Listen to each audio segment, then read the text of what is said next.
Thank you, Jesus. Praise you, Jesus. Father, we thank you, we praise you as you take us through this journey. Teach us the truths. There are so many things that we are ignorant, Lord. There are so many things that only your wisdom can make us understand. And ignorance can be so deceptive that we might believe a lie. Help us, Almighty God, to grow in the truth with understanding. Understanding not of the world, but understanding through your scriptures. In Jesus' name we pray. Amen. So let's go to Proverbs chapter 22.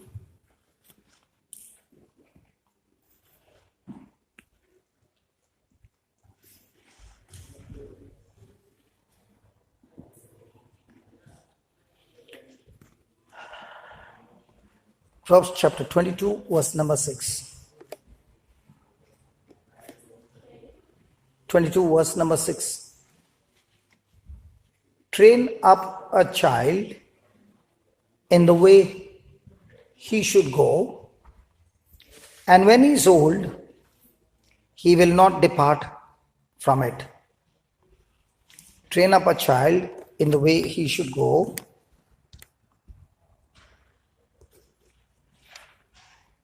and when he is old, he will not depart from him. Now, the word says train, teach, discipline. So, the word of God clearly says that children, by their natural instinct, will go away from God.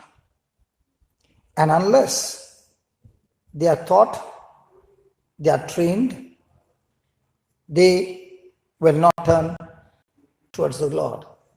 So here he is saying there are two ways the child should go, the child would go. Praise God. Hallelujah. So the Bible wants the child to go. Should go. But the child would go in a different direction.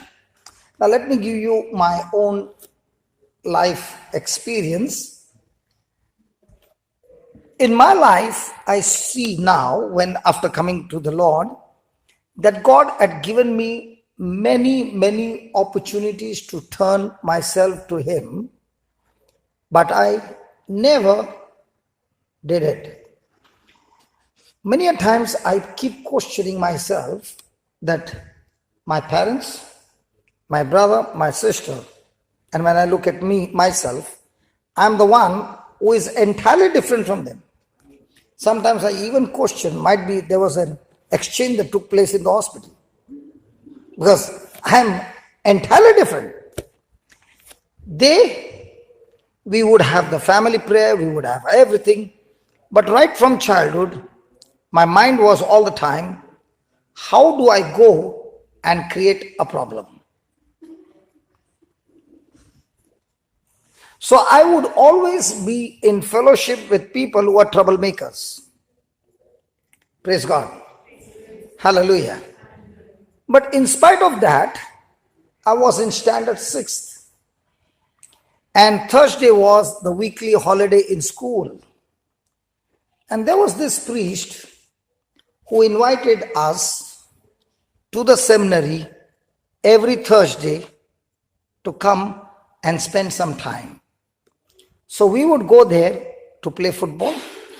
We would go there, and in those days the video had not yet come, but in the seminary there was a video, and we would get to see one movie every Thursday. Okay? And then we would get a good lunch. We did it the whole year. And then this priest said, how many of you want to come regularly and be more time in the seminary? We all ran away. Are you following?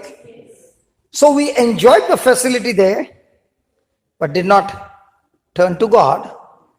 So even though we were there for 1 year, there were prayers, but the prayer was for some time, but most of the time we would think, when will it get over? And then we will have our entertainment. Are you understanding what I'm saying? So now when I can see that God had put that priest in my life, that God's call on my life was right from the beginning. Then, as I told you, I was a very good boy. Mom always had problems, praise God. I must have been in 10th standard. Okay.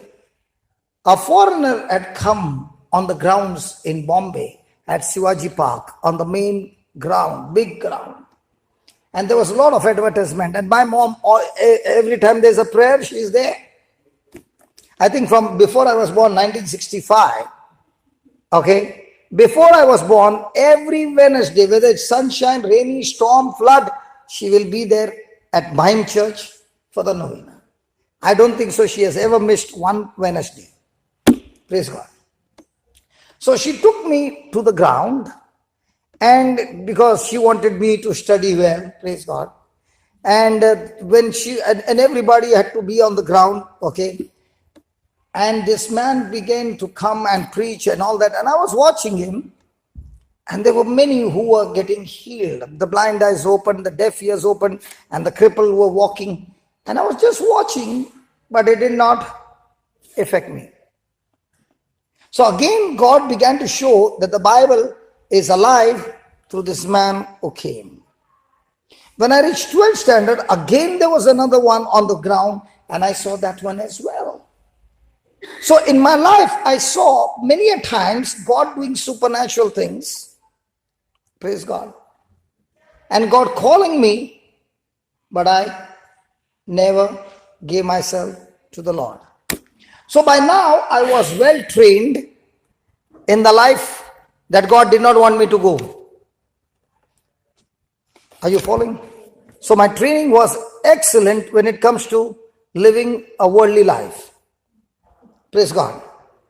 But now I began to understand when I came back to the Lord, and I had to learn everything from the beginning. Praise God. And whatever was taught, I began to go and practice and practice and practice and practice and teach myself.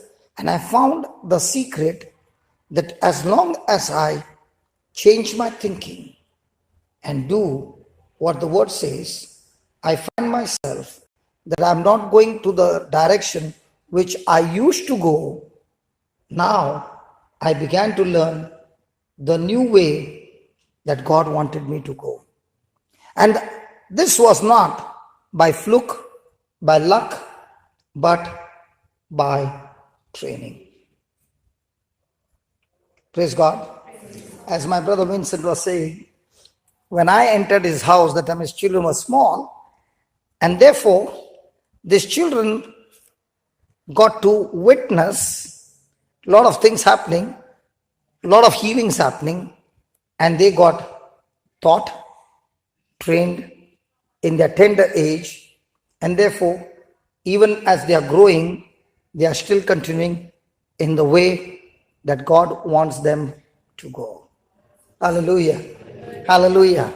Thank you, Jesus. Many a times I think for Jack and Jill, I don't know how much pasting I would have taken. I don't remember. But Jack and Jill, okay, I'll give you another one. This was a young girl's communion. She had just received her first Holy Communion, and the mother said, "Where do we go?" And this baby said, "Mom, brother is preaching," this is in Dubai, is preaching on a Friday, the full Friday. So let's go for the meeting. And the mama said, "Baby, but today is your first Holy Communion." She said, "Where else is the best place to spend the whole day?" So she came with a communion dress. And that day got over, and the next day I was asking the Lord, whose faith heals people? Is it my faith or the people's faith? Okay. So the Lord said, you go, I will answer your question. And as I entered, I saw a lady with a belt around the neck. So when I looked at the belt, I was really, really happy. Why? Because I've got one customer today. Are you following? Yes. So when the turn came, I called this small girl and I said, I don't want you to pray to God to heal her, but I want you to speak any 3 scriptures that you want and hold a hand. So she took a long time and she said one scripture. She took another 2 minutes and then she said the second scripture.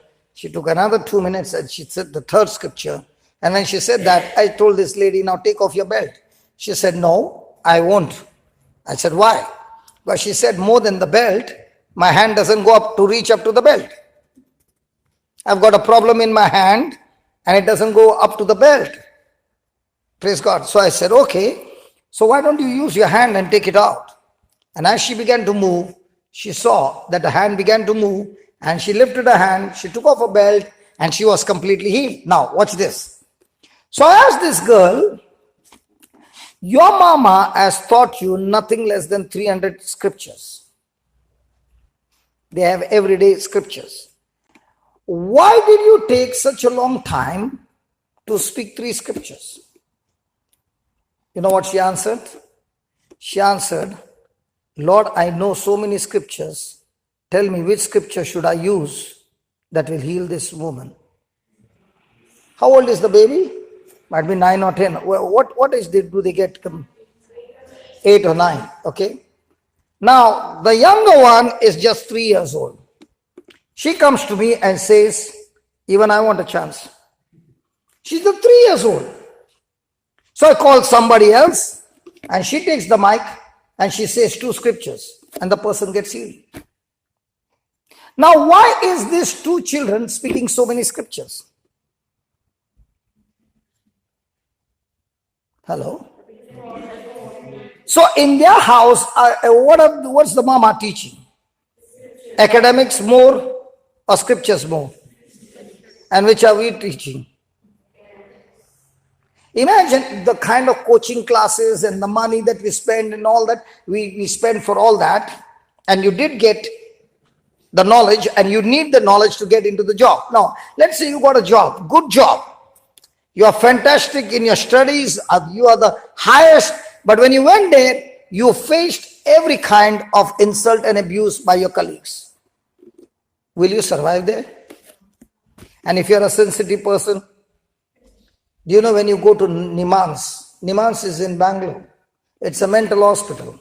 When you go there, I got surprised when I went there. I saw software engineers and all those who are top are all there. Why? Because they were trained in their academics, but they were not trained how to overcome stress. The Bible teaches you and trains you for any situation that will come into your life that you are an overcomer. Hallelujah. Thank you, Jesus. Thank you, Jesus. Praise the Lord. So, the child, when he is born, does he pick up the language? So if he is speaking Malayalam at home, he starts speaking Punjabi. So is the child's soul or mind receptive to learn from those things that are around? So which one would be quicker to learn once the child has grown 20 years or when the child is right from a baby? I'll give you an example from the Bible, okay, about baby learning from the baby. 2 women are pregnant. 2 women are pregnant, and both these 2 women are experiencing different things in their life, and that is why their child has got trained exactly different. Can I give you an example? Okay. The angel Gabriel comes and meets Sequeira. Now, is Sequeira in his old age? Yes. Does he say, your prayers have been answered? Yes. Does he say, your wife will get pregnant? Yes. did the wife get pregnant? Now, when Elizabeth got pregnant, was she joyful or was she, feeling the shame? Wasn't she joyful? No, she was not joyful. She was feeling the shame that an old lady has got pregnant. And that's why she hid herself from everybody and isolated herself. Even Mary did not know a cousin that she is pregnant. Are you following? Till the angel Gabriel told her. Okay. So she isolated herself from all people. She was full of shame. Now, did this Elizabeth go through an abuse called barren? Now, in those days when a woman is barren, do those who are in authority say you are under God's curse? So, would she ever go close to the authorities? If they would say you are under God's curse, you are under God's curse, she would avoid them. Would she have bitterness and hatred towards them? Can we talk? Yes. Okay. Now here is another woman. The same angel comes and speaks to her. And she comes to know that her cousin is pregnant. Now, before she could go to Elizabeth's house, did she say to God, I am the handmaid of the Lord, be done unto me according to your word? So when she said yes to God, did the pregnancy begin? So when she went to a cousin Elizabeth for 3 months, did she go there to be served or to serve? So 2 babies in the womb, one mama feeling ashamed, rejected, hurt, abused. The other mama joyful, not thinking about a current situation, what she is going to go, but going to serve. Now, let's look at the children born. Was John the Baptist mingling with people? Or did he live in isolation? Did he have anything to do with people? No. Was he very cool man or very angry man? Hello? Cool man? He was very angry. Praise God, you vipers, he called. Hallelujah. Hallelujah. Was he all the time angry with the Pharisees? Yeah. Why do you think he got that anger? The mother went through that emotion. Hallelujah. Now let's look at Jesus. Was he full of love? Kindness? Was he all the time looking for how to serve? Was his mother that way? So where do you think he learned from? Are you understanding? So is it a teaching, a training? So can a baby's mind be changed and molded? I'll give you another example. You got to see this video of this mama. Brother Amal got this mama because she saw a testimony and she came and met him. Her daughter is suffering from autism. At the same time, she doesn't have a sensation to touch. So she doesn't feel anything. Two, her son has allergy that anything he eats doesn't stay in his stomach. So he's always below calories. And when there are no calories in his body, to get up from here and go up to the wall is a big miracle. Are you following? Now imagine a mother having these 2 children and there's a third one. I don't know about the third one. Okay, but these 2. You were there? Yeah, two of them had allergies, okay. And one had autism. Three of them. All. Hallelujah. Now, the mama was one day making orange juice for the boy. And as she's making the juice, she hears a voice saying, you are saying what that brother said, by the wounds of Jesus, your children are healed. Then why don't you drink that orange juice? The mama has orange juice allergy, that she will get instant migraine and she will lose her sight. She has to take medicine and she will lose her sight for 3 or 4 days, and after 4 days the sight will come back. Now imagine for that mama that she hears this voice. What is she supposed to do? She prepares the juice and she says, God, I'm willing to go through this test. At the same time, she knows as soon as she drinks, and if she doesn't take medicine, with medicine, 3 days, migraine plus losing sight. And if she doesn't take medicine, she doesn't know how long. Imagine having this kind of children where the girl can put a hand in a frying pan and not feel the pain but get burnt out. Is it easy for that mama to take that decision? She drinks the orange juice and instantly the headache begins. She has a choice to take the medicine, but she says, I'm going to fight it.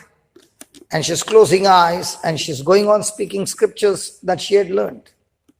30 minutes later on, the headache is gone and she has not lost sight. When she sees that, the next day, she prepares the orange juice and drinks it again. This time she has finished it in 15 minutes. Third day, no sign of migraine at all. Now that she has found, she begins to teach her children. You saw what I did. You saw how I fought. You saw what the scriptures do. So she began to tell her son, I am going to give you food which is poison for your body. But when God said all that he has created is good, so the poison in your body will not go against the food, but the food will become good for you. Are you following? So she began to give him in small quantity and began to pray with him. In no time she found she got victory. Her son, allergy stopped. He began to grow healthy. So she began to say, if my allergy was killed by the word of God, my son's allergy was killed by the word of God, then this autism also can be killed by the word of God. And she began. 2 years later on, was it 2 years? Around 2 years later on. So 2 years of teaching, training, she came to share a testimony, and her testimony said this: my baby is free from autism. My baby's sensations have come back. My baby is baking her own cakes. My son, who would be on the bed, is today the fastest runner on the tracks, getting medals, and now he has been promoted to the football team. Now, did this mama teach, train the children? But before she could train her children, did she have to teach and train herself? Did she have to take that step of test? Come on. Did she have to fight? Did she fight? And only when she fought, she saw how the system works. So once she fought and she saw how it works, did she apply it in her own life? Hallelujah. Hallelujah. Thank you, Jesus. So is God a sovereign God? Yes. Has Jesus died for us? Yes. Has he shed his blood for us? Yes. But does he still want us to do our part? Salvation is free, but salvation is not activated until the person believes. Until the person moves into action. Hallelujah. Hallelujah. Now, had God given her these 3 wonderful children? But looking at this children's state, did it look like they were the most miserable thing to have? Come on, I want you to just think about the mama. But did the mama take responsibility of how to turn this mess into a beautiful testimony? There's another baby, her name is Faith or Grace, I don't remember.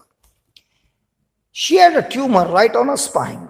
She's only 4 or 5 years old. She had a tumor right on her spine, 4 years, I think. And because of which she was losing her speech, she was losing her movement, she could not stand. And this couple came again to this brother Amal, and he began to teach them the power of faith. So I got a chance to meet them, and they, using the word of God and teaching and training their child at that age, began to teach the child to say scriptures and believe those scriptures.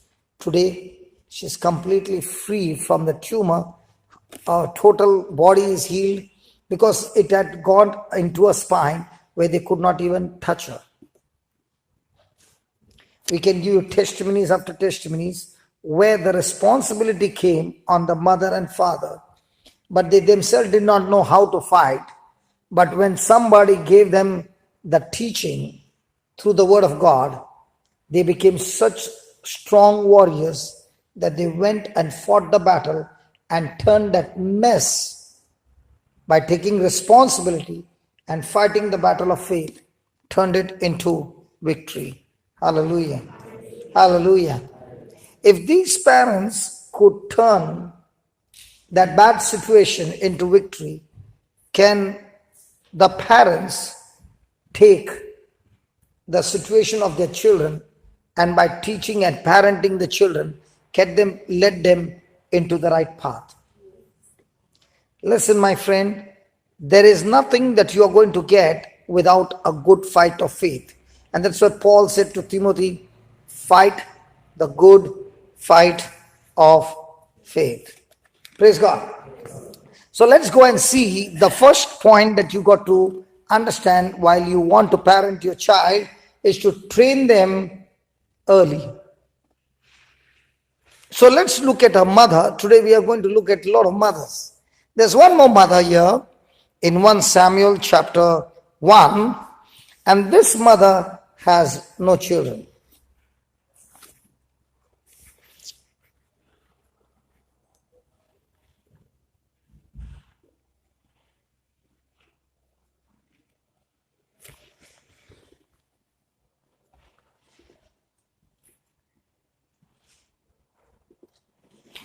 Now, this woman's name is Hannah. She is a God-fearing woman, but having no children. And because she had no children, she was all the time abused, all the time insulted, because they called her barren. And in that, she began to cry and weep and pray to God. And God heard her prayer. And the man of God came and told her that God has heard your prayer. Let's go verse number 17. 1 Samuel 1:17. Then Eli answered and said, go in peace, and the God of Israel grant thee thy petition that you have asked of him. And she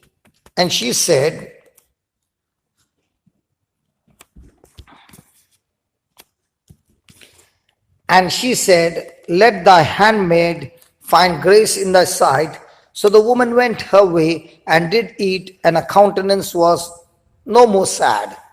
And they arose up in the morning early and worshipped before the Lord, and returned and came to their house to Ramah.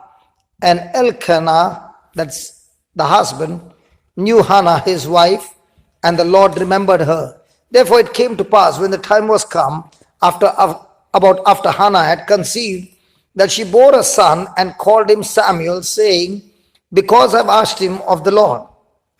And the man Elkanah and all his house went up to offer unto the Lord the yearly sacrifice and his vow. So God answered her, and she delivered the baby. She called the baby Samuel. Now exactly 1 year later on, they were supposed to go for the worship like last year. But this time, look what she said. And Hannah went not up. She did not go for the sacrifice. Come on, hadn't God given her the child? Yes. The husband and the whole household went for the sacrifice, but she would not go. Look what she said. She said unto her husband, I will not go up until the child be weaned, and then I will bring him, that he may appear before the Lord, and there, come on, and there abide forever. In other words, my baby is still in a sucking time, still sucking my breast. And in those days, it was not for 1 month or so. It would go up to 4 years and 5 years and 6 years. So she said, I am not going to the temple for worship until I prepared my son. And the day I take him to the temple for worship, he is not only going to be standing before the Lord, but he will be living with God forever in the temple. In other words, God has given me this child, and I'm going to give this child back to God. But before that, I'm going to teach him and train him the godly way. Isn't that amazing? Hallelujah. And Elkanah, her husband, said to her, do what seemeth thee good. Tarry until thou have weaned him. Only the Lord establish his word. Let it be done according to God's plan and purpose. So the woman abode and gave her son suck until she weaned him. And when she had weaned him, she took him up with her, with 3 bullocks and 1 heifer of flour and a bottle of wine, and brought him unto the house of the Lord in Shiloh. And the child was young. So when the child was young, was he trained under the mother's? Come on. Yes. And they slew a bullock and brought the child to Eli. And she said, O my Lord, as thy soul liveth, my Lord, I am the woman that stood by thee here, praying unto the Lord. For this child I prayed, and the Lord has given me my petition which I asked of him. Therefore also I have lent him to the Lord. As long as he liveth, he shall be lent to the Lord. And he worshipped the Lord there. So what was the mother's desire?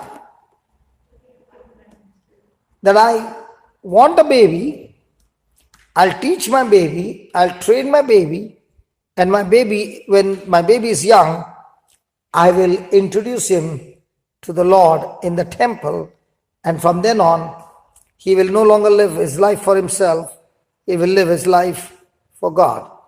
Hallelujah. So was Samuel trained by his mama?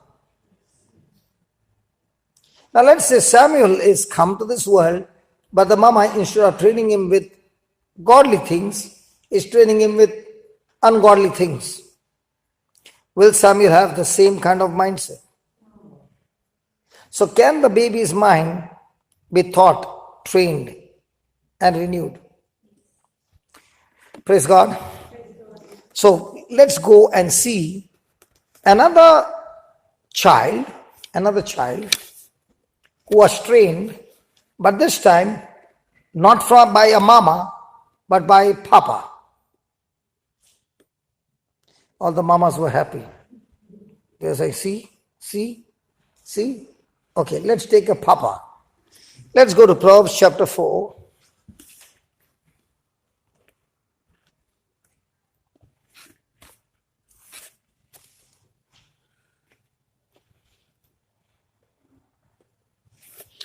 Fourth chapter, verse 1. Now we know that Proverbs was written by Solomon. So Solomon is sharing about his experience with his father. And what did his father do? That when the day came and he was ordained as a king, and he asked God, I don't want riches, I don't want anything, I want only one thing, wisdom, so that I can rule over my people in the most pleasing way. Now, why did Solomon get such kind of a desire? Let's see. Chapter 4, verse 1. Hear you children the instruction of a father, and attend to know understanding. For I give you good doctrine, forsake you not my law. For I was my father's son, tender and only beloved in the sight of my mother. He taught me also and said unto me, let thy heart retain my words and keep my commandments and live. Get wisdom, get understanding, forget it not, neither decline from the words of my mouth. Now, is Solomon speaking about his childhood days? Yes. Is he talking about his father David? Was David very close to God? Now, even though he was a king, did David spend time with his son, teaching him the ways of the Lord? Hallelujah. That's what he says. He taught me also. Verse number 4. He taught me also. Yes, he was a king. Yes, he had responsibilities, but he saw to it that his biggest responsibility was to teach and train his son, who would then become a king, a successor, who would be a good king and not the one who is corrupted. And to do that, David had to teach his son. Praise God. He taught me also and said unto me, let the heart retain my words and keep my commandments and live. Now, of all that you are getting, see what David is saying to his son Solomon. Get wisdom. What is wisdom?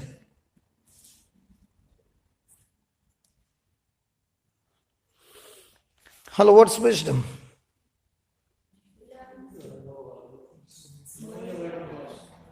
Knowing the word of God?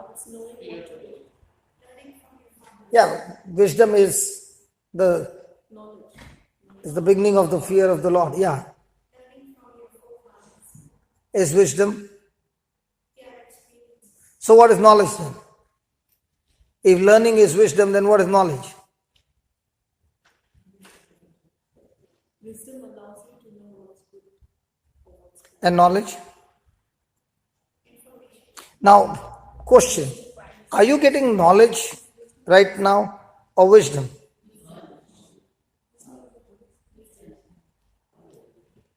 Hello, are you getting knowledge or wisdom?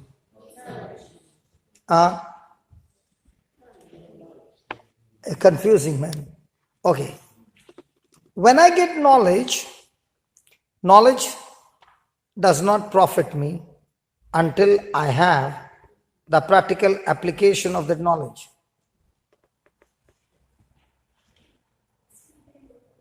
So the practical application of how to use that knowledge in your situation is called wisdom.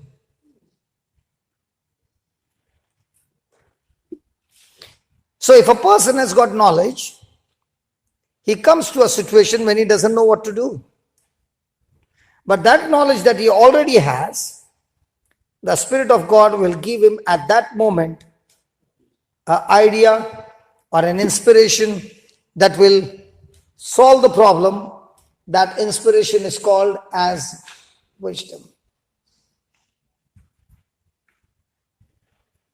So if a person is having any kind of problem, what is the solution? Knowledge or wisdom?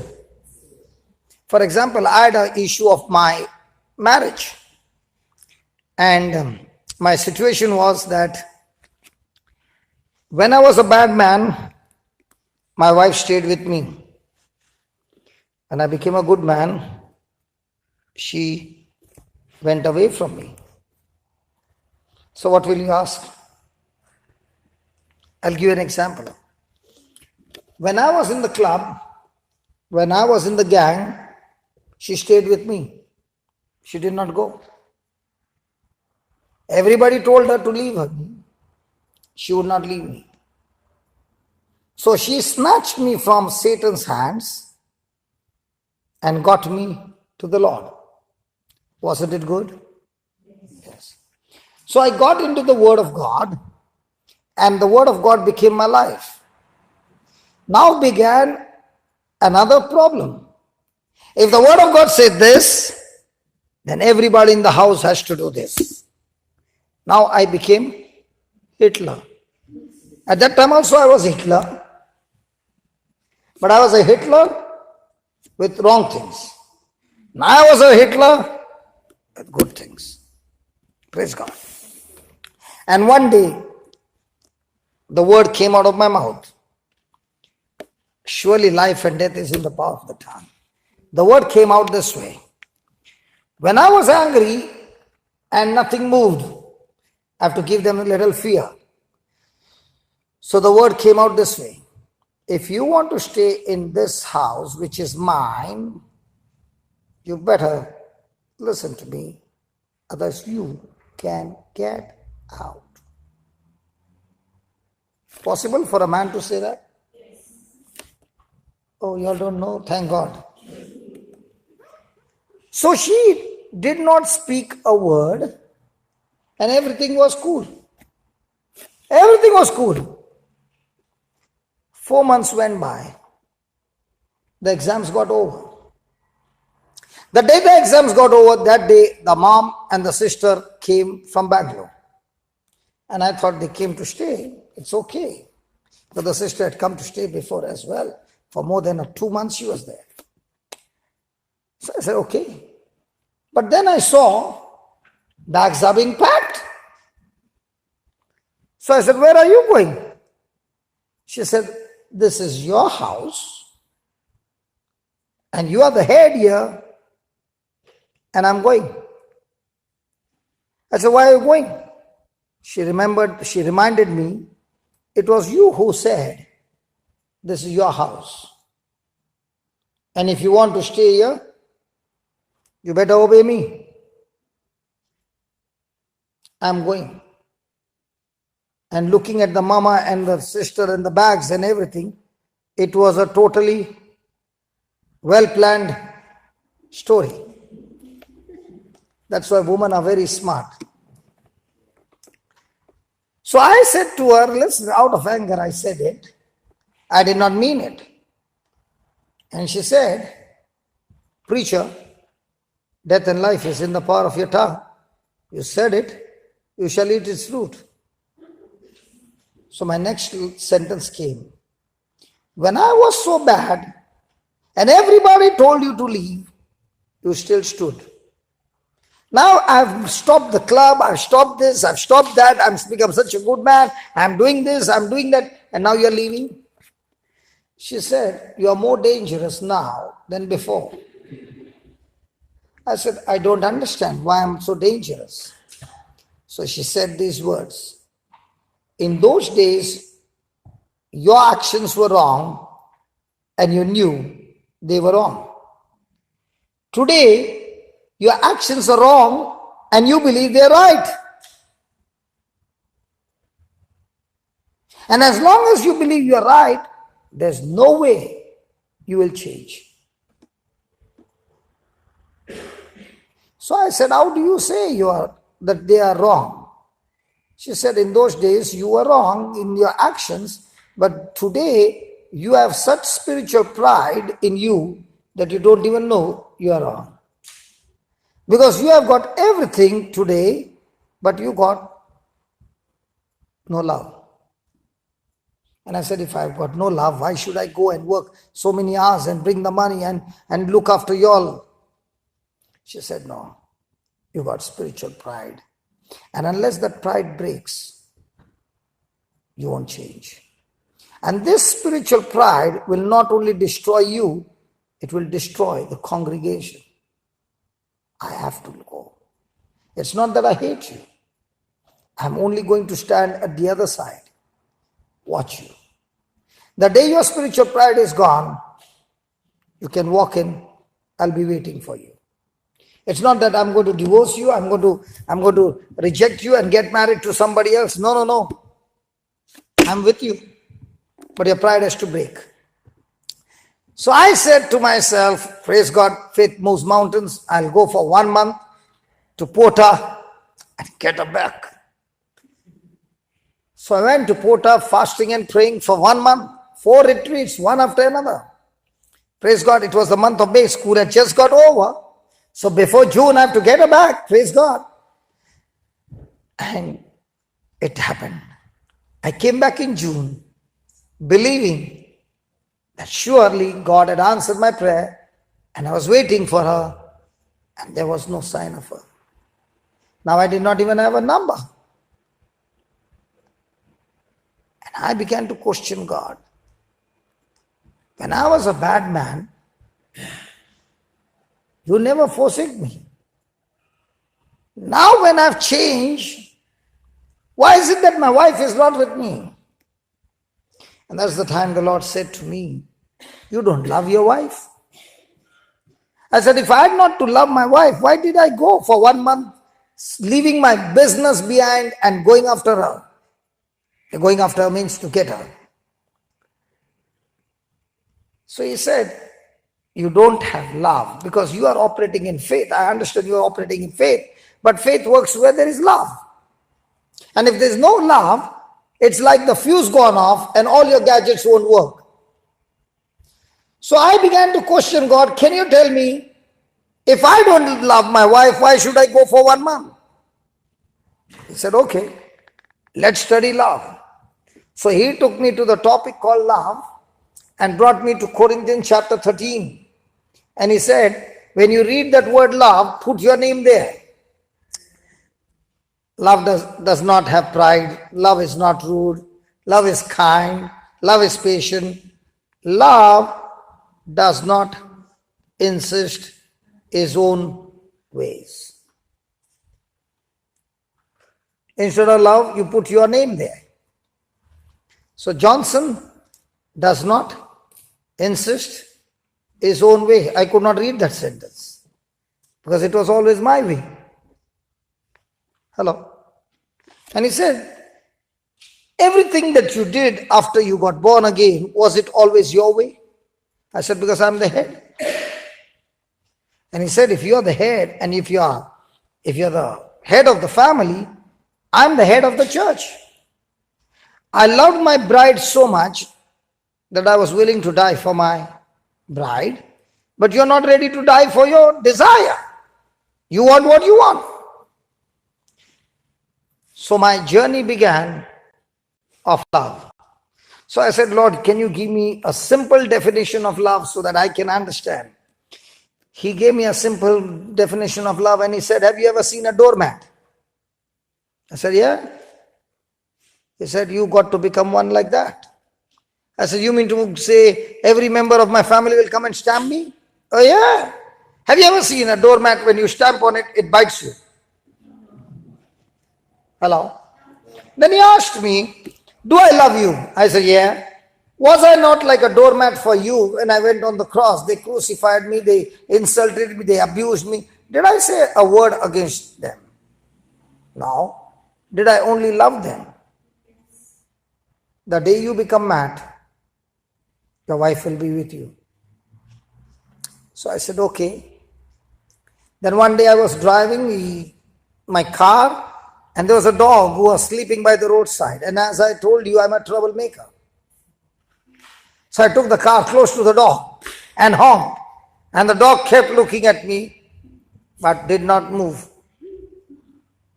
And I got more angry with the dog and I brought the tire close to him and he would not move. So I turned the car and the Lord said, stop the car and look at the dog. I said, the dog is dead. He said, exactly. When the dog is dead, can you threaten him? Will he bark at you? Will he chase you? Will he bite you? He said, now look at yourself. Were you barking? I said, yeah. Were you chasing them? Yeah. Were you biting them? Yeah. So when are you going to become a dead dog? So these two examples were God's wisdom that I began to practice. Hallelujah. 4 months went by and I said, Lord, I've been becoming a doormat. I did all this. Every month I'm sending the money into the account. But there's no phone call, no conversation, no communication. How will she know that I've changed? I'm trying so much to change and I have changed. How will she know that I've changed? So he asked me a question. He said, tell me, are you changing so that she comes back, or are you changing because you love me? Oh God. You mean to say, are you changing so that she will come back, or are you changing because you want me? What should be the answer? Nobody wants to talk. Can we talk? You know what he said? If you are changing yourself to get her, you will fail. But if you are changing to get me in you will surely get her. Because I am the source. So after that, it was no more stretching neck whether she's coming back. Are you following? After that, it was only stretching the neck. How much am I chasing my God? Are you following? After a few weeks, after a few months, there came a message. I've decided to leave my mama's house and take a place on rent. Casimiro, can I ask, you won't hold anything against him, right? For the answer he gives? Casimiro, if a message comes from a wife like this, does that mean some lapra has taken place at home?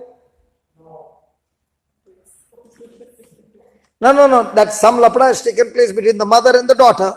That's why the daughter is planning to leave her mother's house and take a place on rent.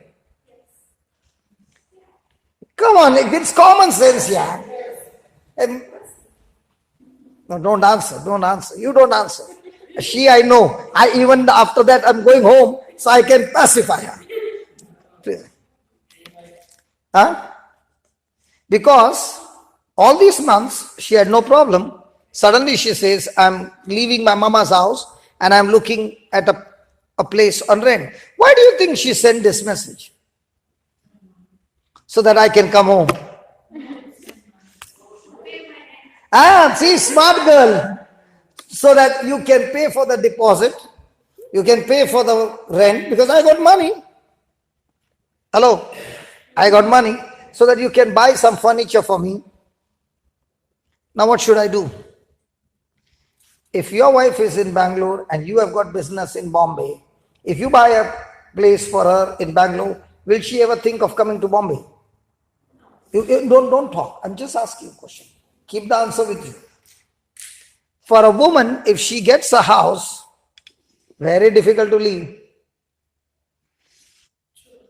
She won't come back to Bombay. And I know. So I'm about to say, why don't you come to Bombay back?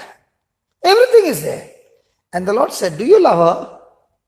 Yeah. Give the money to her. Love does not insist on way. And I said, Lord, if I give her the money now, I will never ever see her in Bombay. He said, do you love me? Do it. So I gave the money. They took a place on rent, the furniture. And why are you looking at him? In case you want the money. That's why, please, I should not share this testimony. I'm sharing this testimony how love can change things for you. Okay? So the money is given, she's shifted. Now what will be my attitude? Do I have a right now to go to the house? Come on. Because I've given the money. No? Sorry? I should not go. So I give her the money every month. Till she calls me, I should not go.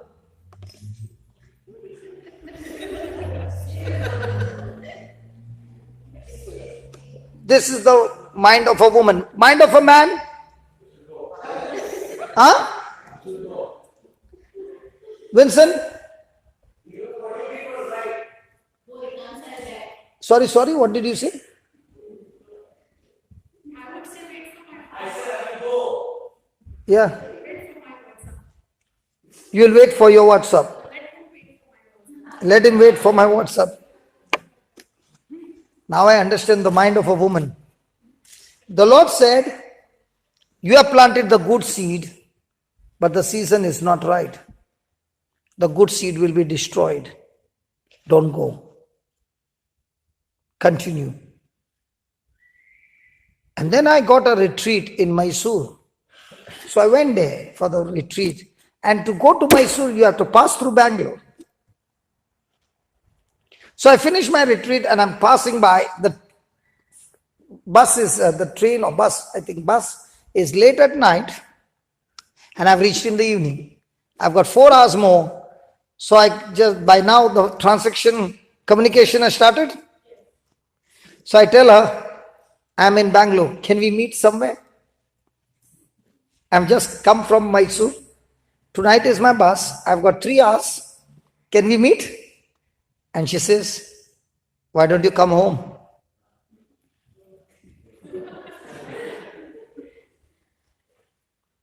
So I go home. Now when I go home, will she be like this? Woman, after me doing all this, the hurts will be there. What about the children? I literally felt like I'm going to a paying guest. The children are in one place, the wife is on another place, and everything is quiet. And slowly we began to talk. So she prepared a good dinner for me after so many months eating her food.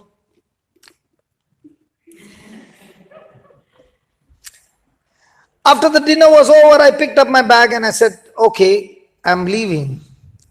And she said, why don't you stay tonight? So from that night till today, I'm staying there.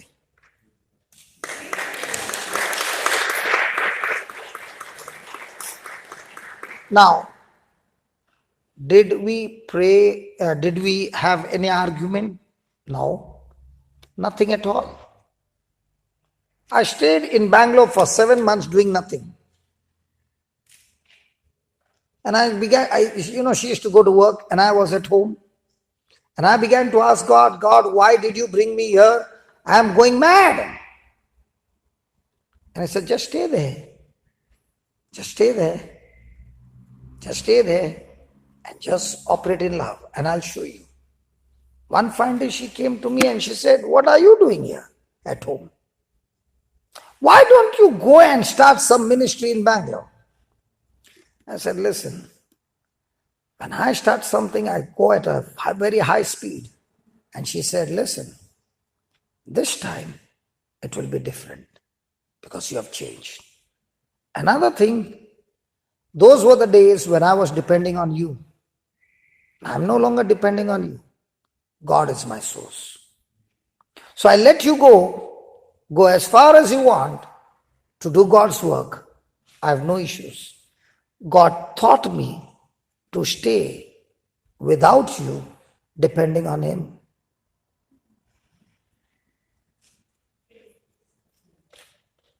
And she let me go. And Bangalore became my place where I did not want to go. And from Bangalore opened up all the other places. So the place where I did not want to go, God took me there. I got support. Support from the bishop, support from the charismatic, support from everywhere. And the ministry just shot up. And what she learned to stay without each other at a distance, God became our source. And then she said these words, actually speaking, Johnson, so many years back, you were as good as dead. God healed you and gave you new life, not for me. He gave you new life for His mission. Never will I ever hinder God's mission. But please don't get involved in any other business than the business that God has called you. Praise God. And that's why you will find me going from place to place. Hallelujah. And then you begin to wonder, what is he doing? She said, as for our life is now a life of sacrifice. You don't live for yourself. I don't live for myself. God gave you a responsibility to go and do his job. God gave me a responsibility to look after my children. A day will come when they will get married. She told me a long time back. The day they get married, you can question me, how did I look after my babies? And I will question you, the assignment that God gave you, how much have you been faithful in your assignment? So you bring yours, I bring mine at the same altar with a sacrifice of love. The price has been paid, and we will see the fruit of God. So when I come back, I bring souls. She brings the children whom she trained to live a life. Even when they were in school, she would teach them, children, I got deceived. I don't want you to get deceived. The decision to get marriage is a most important decision of your life. The first one is the day you made Jesus your Lord, and the second one is you are going to live with a person forever. And the person you're going to live forever, that person has influence over your generation. Is that right? If that fellow is not right, your generations are going to be ruined. So don't be in haste.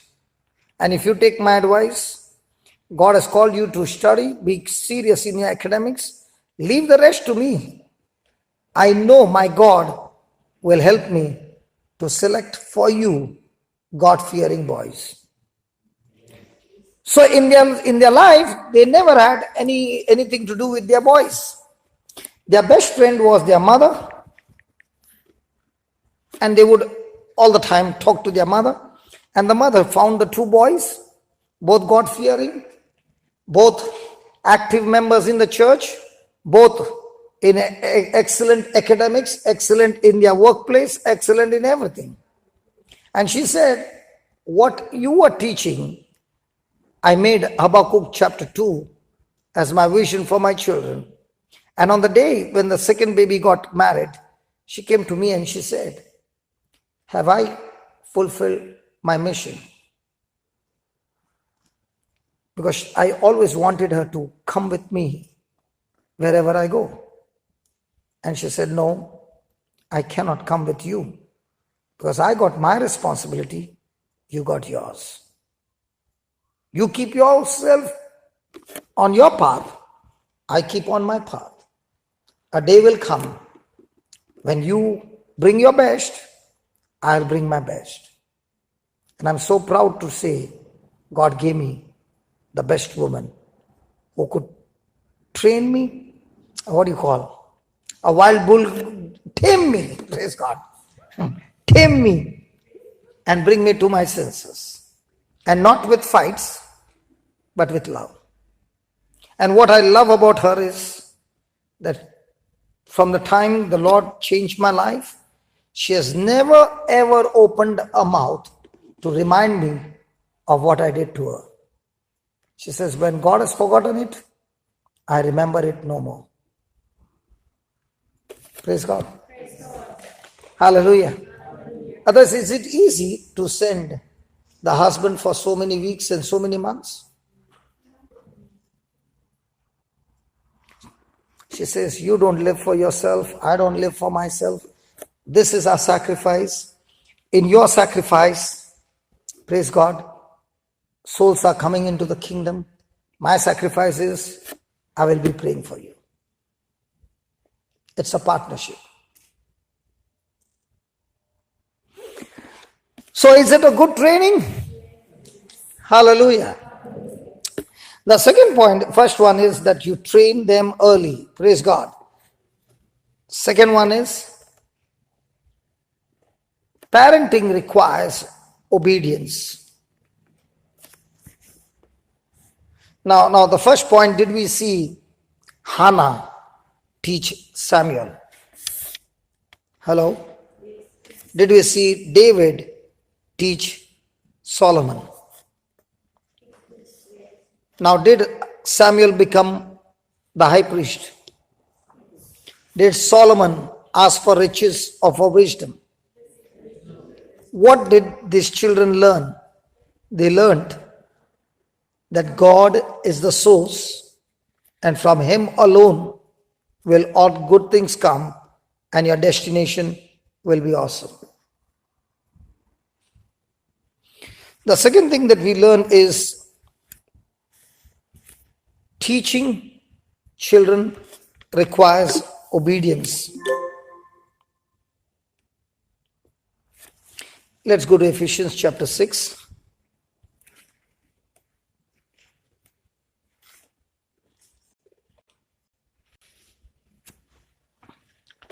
Verse number 1. Ephesians 6, verse number 1. Children, obey your parents in the Lord, for this is right. Children, obey your parents in the Lord, for this is right. Honor thy father and mother, which is the first commandment with promise, that it may be well with you, that you may live long on the earth. Praise God. How many of us are praying to God, Lord, keep me in good health? How many of you are praying to God, God bless me with a healthy, long future? Is there? Now, when you see this verse number 1, 2, and 3, the third verse says that it will be well with you and you will have long life. So well with you means a good life, a prosperous life, a successful life, and a long life. Isn't this a prayer? Hello, isn't this a prayer? But he's saying to come to this package, you have to do verse number 1. Okay, let me share with you.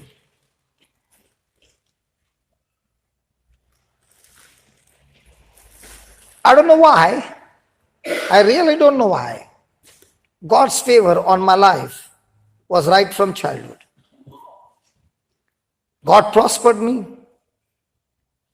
The money began to come, and the money began to come in my business in a very high speed. One day, Dad told me, this is not the time for you to come home so late. Okay? So I turned around and I said, I'm not staying here anymore.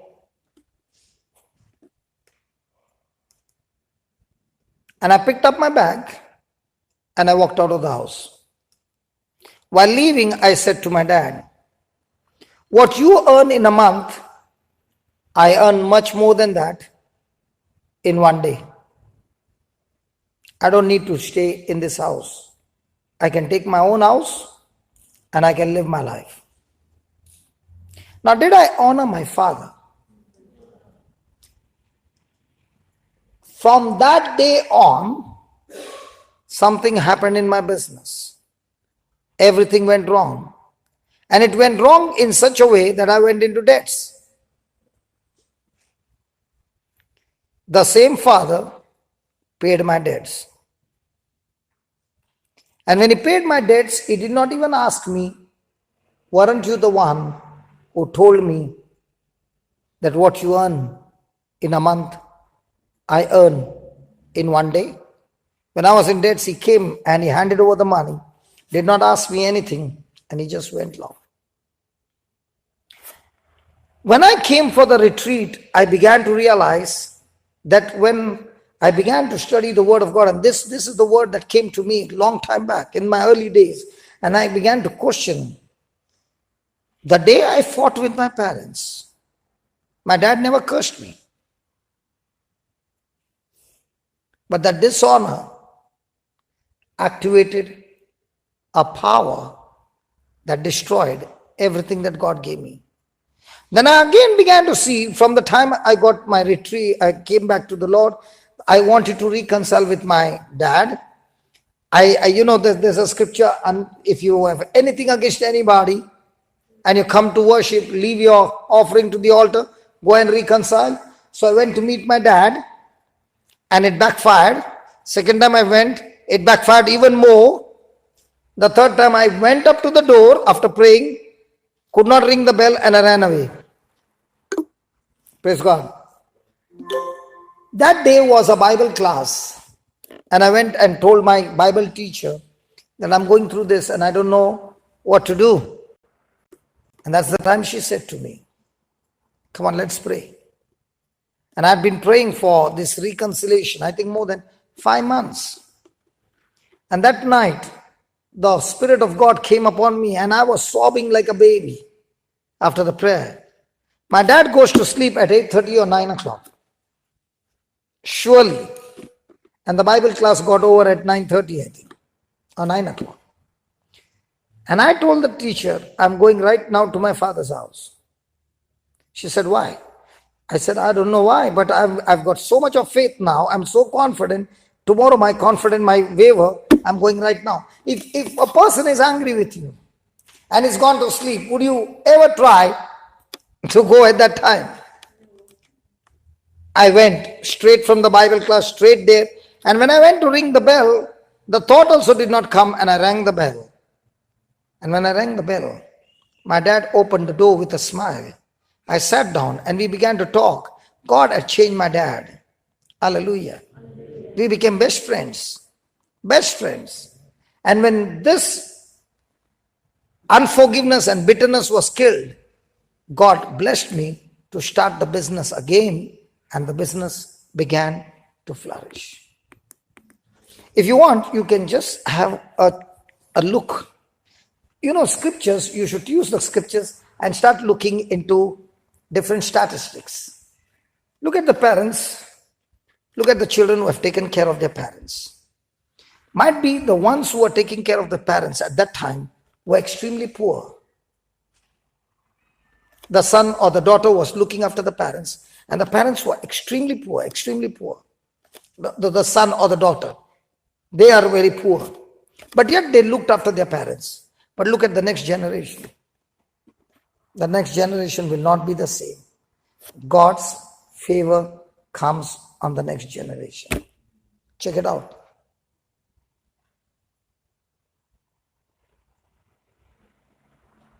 The scripture speaks the spiritual laws.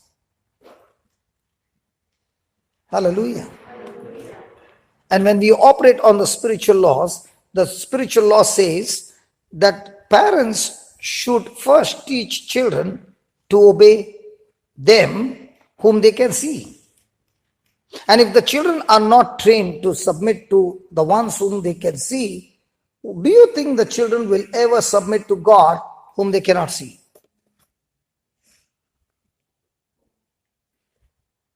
So is submission the nature of children? No. The nature of children is to rebel. But by teaching and training and with love, when you make the children obey you, praise God, that's when everything in their life begins to change. I'll just give you an example. The second daughter's proposal came. I'm giving you these real things that have happened in our life. The second daughter's proposal came. So we don't know the boy. Okay. So the boy said to my daughter, let's meet at St. Anthony's Church. When the boy meets a girl, does he want to meet in the church or somewhere else? Okay? And he is in the church and he doesn't leave the church for 20 minutes, he's praying. So my baby is also praying and both are there in the church. After 25 minutes, he comes out and he says, say, listen, I want to be more in the Lord. And I write some articles for different magazines. And she says, even I write articles in a blog. So he says, okay, so can you give me the link? So he begins to read. Now when he reads her spirituality, her experience in Australia, she's writing like a diary. Okay? It attracted him.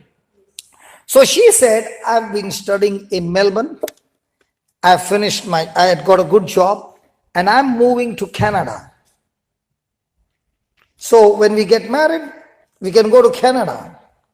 So the boy turns and says, my parents are looking after my grandma. And the love that I see them pouring on grandma who has really struggled all her life, I want to do the same to my parents. I'm the only boy. And if I go abroad and when my parents need me and I'm not there, what's the use of my life on this planet Earth? Are you listening? So she comes and tells Mama, the boy doesn't want to go to Canada. He is saying that he wants to look after his parents and also our parents. What do you think the mama will say?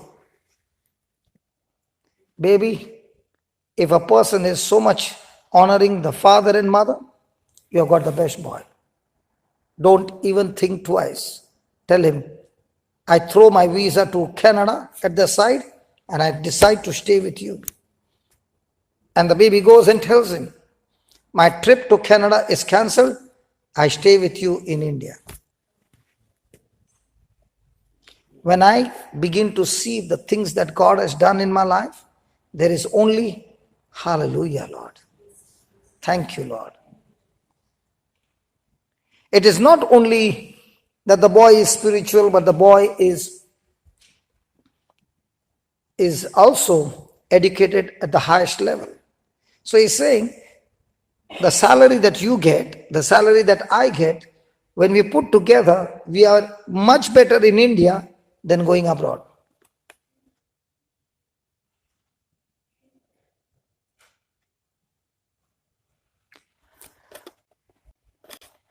Do we have opportunities to honor and obey our parents?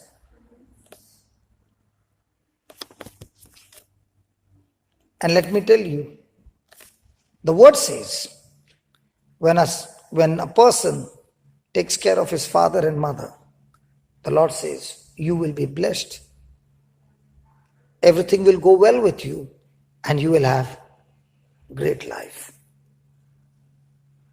Because when a person is going through hardship, I know some people, sometimes you see some people, it's good to preach. But when you meet some people, their names are never written anywhere, but they are bigger than the saints. I know a lady where this mother has been on the bed, I think more than 19 years. And 19 years, this daughter goes to work, comes during the lunch break to feed the mother through a tube. After the job, comes back to feed the mother the tube. Nighttime before going to sleep, she comes back to feed the mother. Morning before going to work, she goes and feeds the mother. And the mother is in the brother's house. But the sister does this for the last 18 years. And when you see that, you begin to wonder, what kind of love is that this daughter is not at all frustrated to look after the mother for the last 18 years. The mama stays in the brother's house. the sister will come and look after the mother. Praise God. Hallelujah. So when God speaks this scripture, obey your parents in the Lord, is He giving a structure in the authority? When the children learn to submit to their parents, that's the time they also learn to submit to God. If they rebel against their parents, it is easy for them to rebel against God, because if I cannot love the one whom I can see, I will not be able to love the one whom I cannot see. Hallelujah. Thank you, Jesus. Thank you, Jesus. So, in today's world, the instructions given are based on scriptures, or the instructions given are based on psychology. What does psychology say? There's nothing wrong with you, but everything is wrong outside you. You are like this because others have done things against you. Have you ever heard somebody say, my life got messed up from the time I came into this relationship? Hello? Never heard that? If that was true, then Jesus' life should have got messed up, because on the cross, He was tortured that no human being was tortured. So did Jesus use psychology, or did He use His Father's will? So does other people's action have authority over our life? Or does it have a final say? If that was a final say, then Joseph also went through negative things. But was he all the time honoring his father? Hello? You know, in the Old Testament, they would honor their father in such a way that they would be waiting for the day when the father would bless them.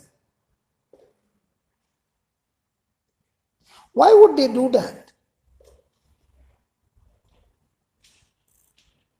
Can I ask you, why would they do that? Because we have never understood the word blessing. The word blessing means to be empowered. So when Abraham got anointed and God blessed him, He blessed his son Isaac.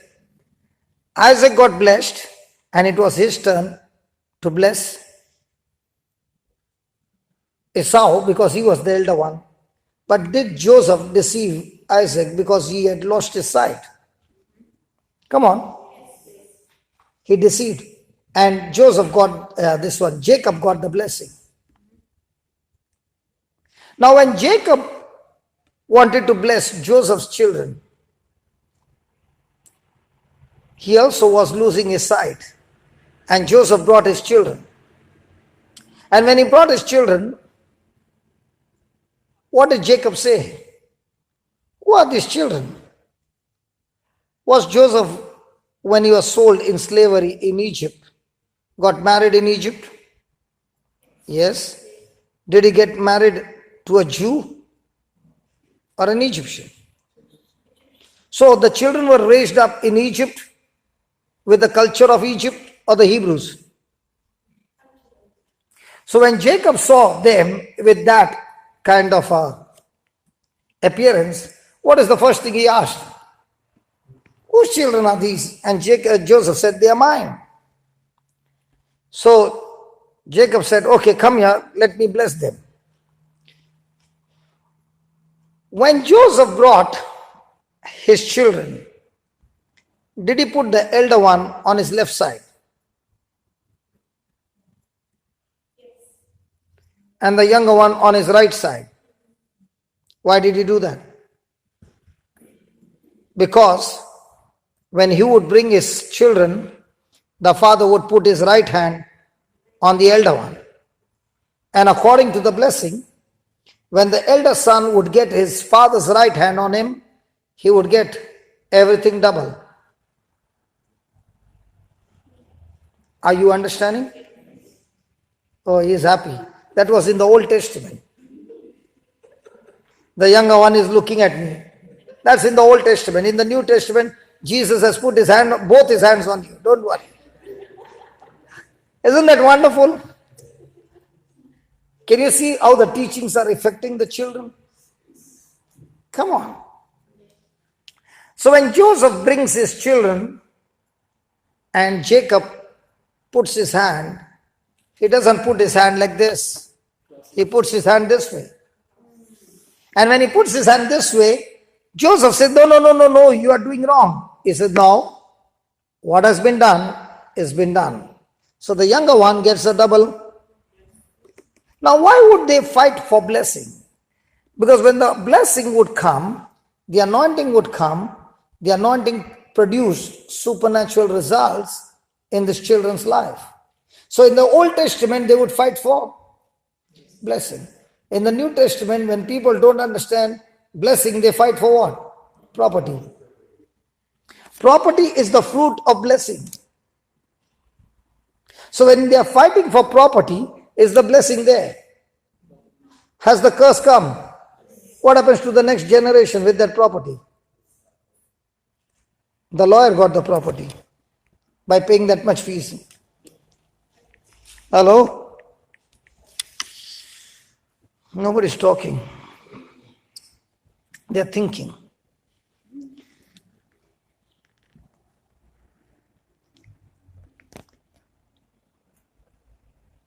So, according to the word of God, what you just read, I know today's topic is very different, and I was telling somebody, I've never preached this topic in my life. But I'm teaching you because I'm myself learning this topic. Okay? But only thing that I want to speak to you is what the Bible is saying. Does that mean the preacher is perfect? But is the word perfect? Yes. Is the teaching the truth? Yes. So do we all need to be renewed? Yes. Yes, praise God. Hallelujah. So when the word of God says, Ephesians 6:1, what we learned, children obey your parents in the Lord. So is the Lord saying that the children morally are good or immoral?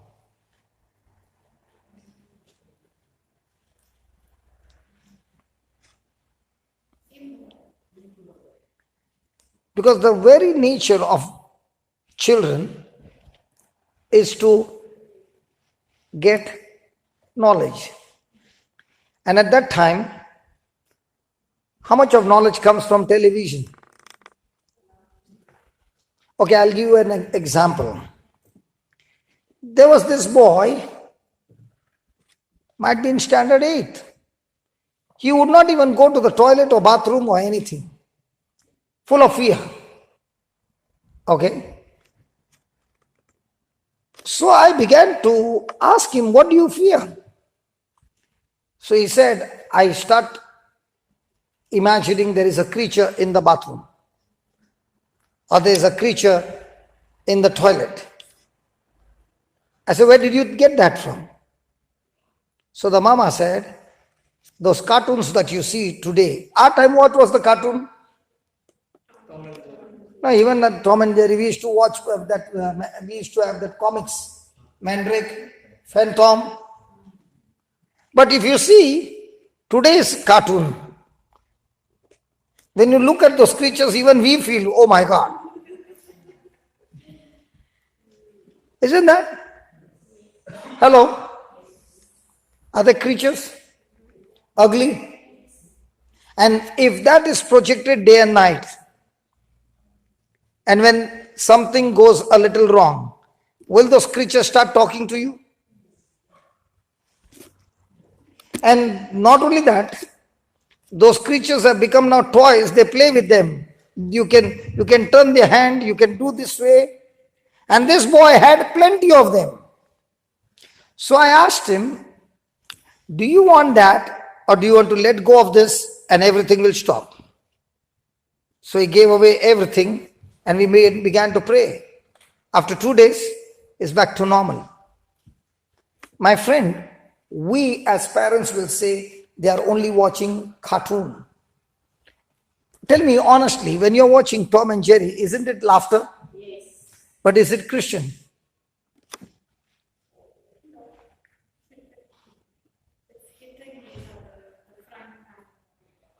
I'm asking you, is it Christian? So now the child also says, I'm going to be Tom, I'm going to be Jerry. So let me hit my.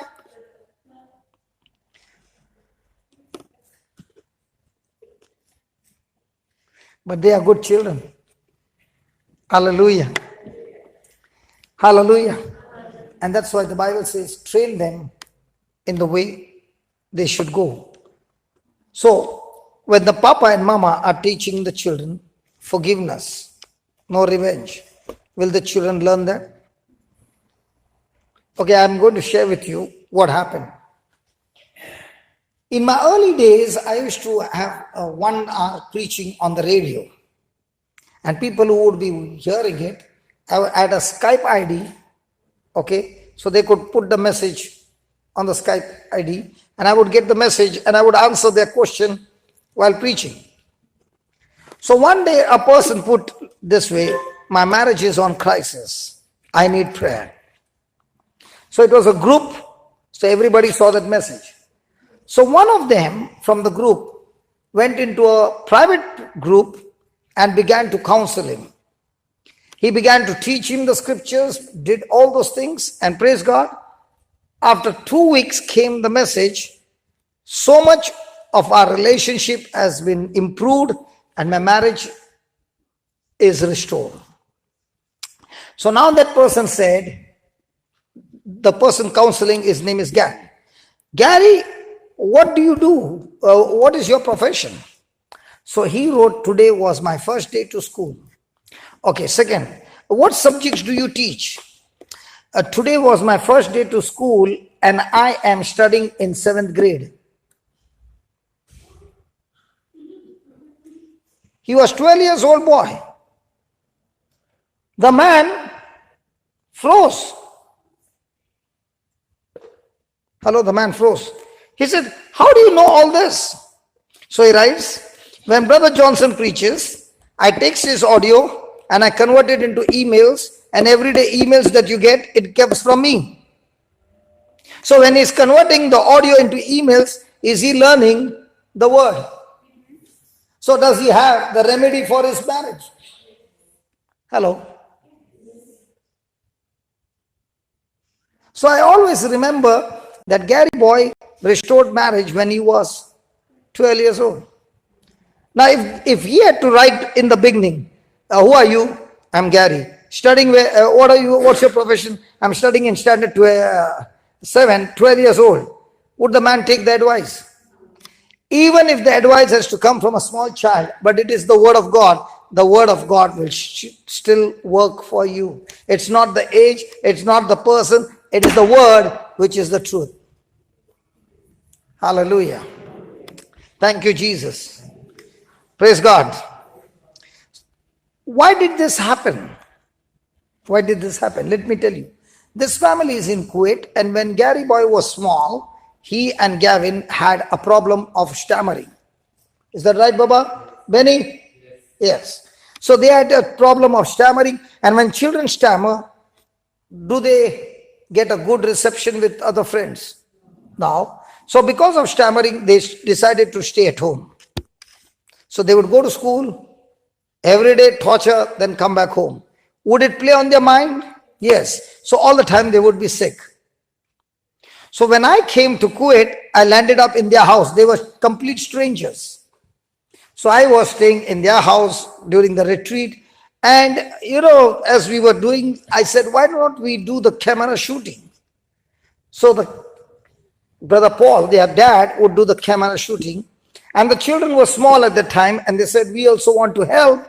So they began to help, and in no time, they became experts in editing. So the father and the 2 sons were cameramen and editing, and the mama was burning the DVDs at home.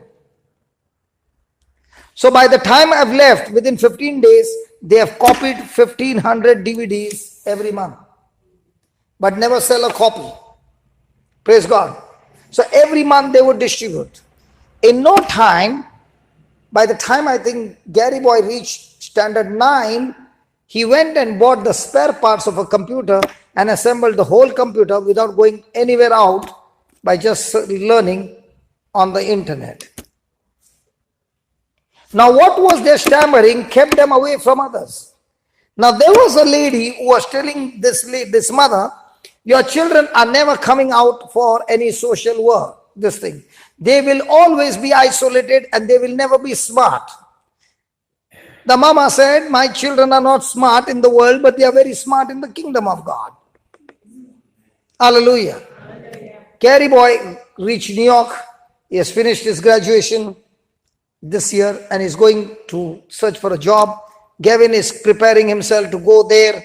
And the mama who said, my children, you should have something. Both the children are out in the world. She has lost both the children. In those days, it looked like your children don't mingle with others. Today, where have they reached? And where have your smart children reached? Your children can be smart in the world, but that smartness will not survive. But if your children are smart in the kingdom of God, they can survive and overcome and be conquerors over everything. Today, neither Gary nor Gavin are stammering. The Lord has healed them. But I thank God for their weakness. That weakness kept them away from all corruption. So my friend, there might be some things negative going on in your life, but I've got news to tell you. That negative is not against you. When you understand the word of God, God will use that very negative as a strength to train you, teach you, and make you strong and be a conqueror.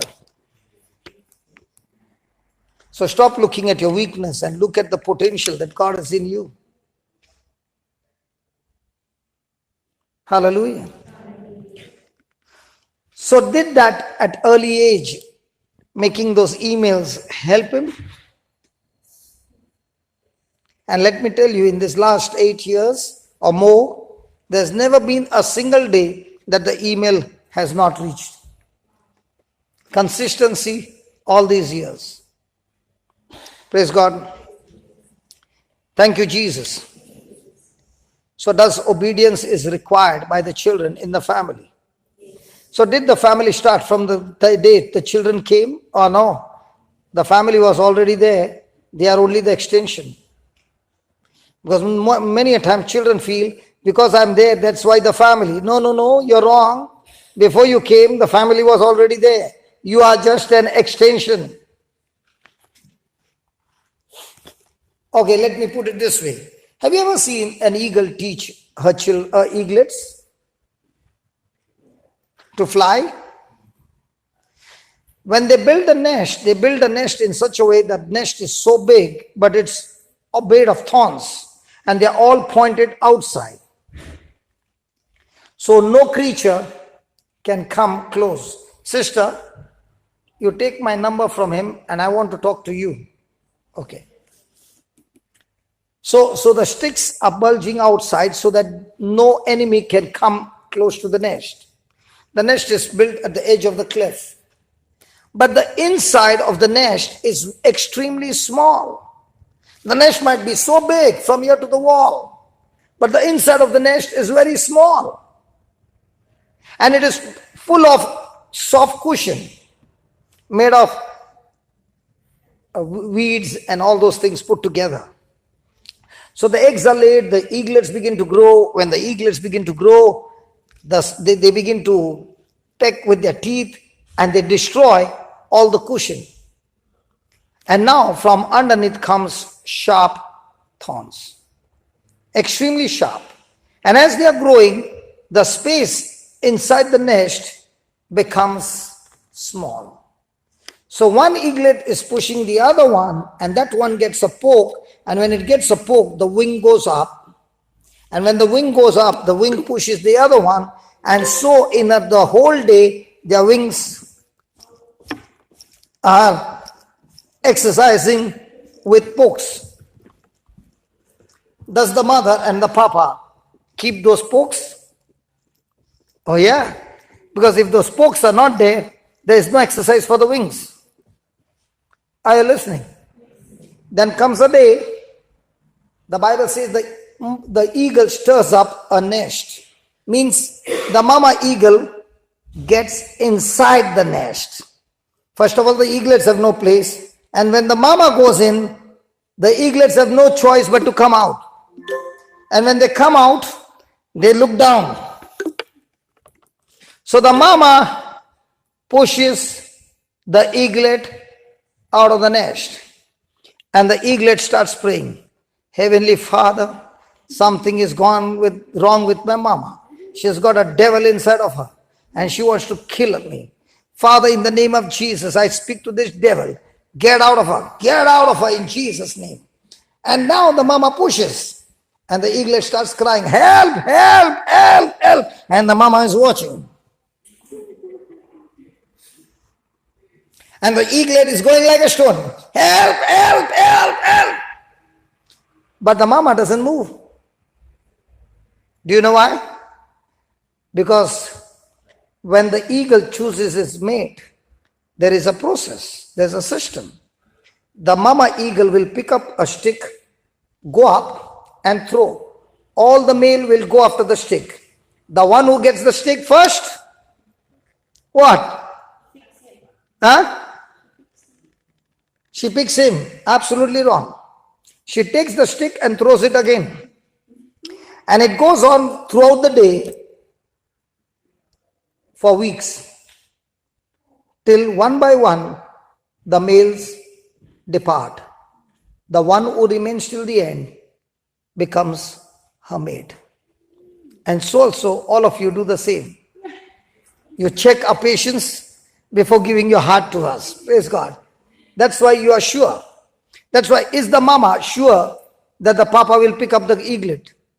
Because before she gave her heart to him, she had all the check done.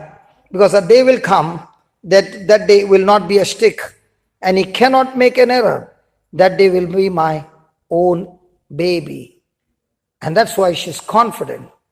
And the male is waiting. Before the baby can hit the ground, the male picks up the baby in the midair and brings back into the nest. And the baby eagle says, Father, you are so good. You have anointed my dad. He's so good. He's so good to me. But my mama, I hate her to the core. Lord, she's trying to kill me. Why don't you kill her? The eaglet is praying this prayer. There comes the mama, pushes the eaglet again down. And it goes on till the baby learns to fly. And the life of an eagle is, the moment it begins to learn to fly, the eagle never looks back to the nest. It begins to fly, going in search of a partner to build up his own family. Does the papa and mama teach the eaglets? Is it the easy way or is it the tough way? When the papa and mama put little pressure on our eaglets, what do our eaglets do? Fight back, retaliate, because we all want comfort. Imagine for that eaglet when the mama pushes, isn't it looking like the eaglet is going to die? But if the mama doesn't push, will the eaglet ever learn? And that's what God is saying. There's always going to be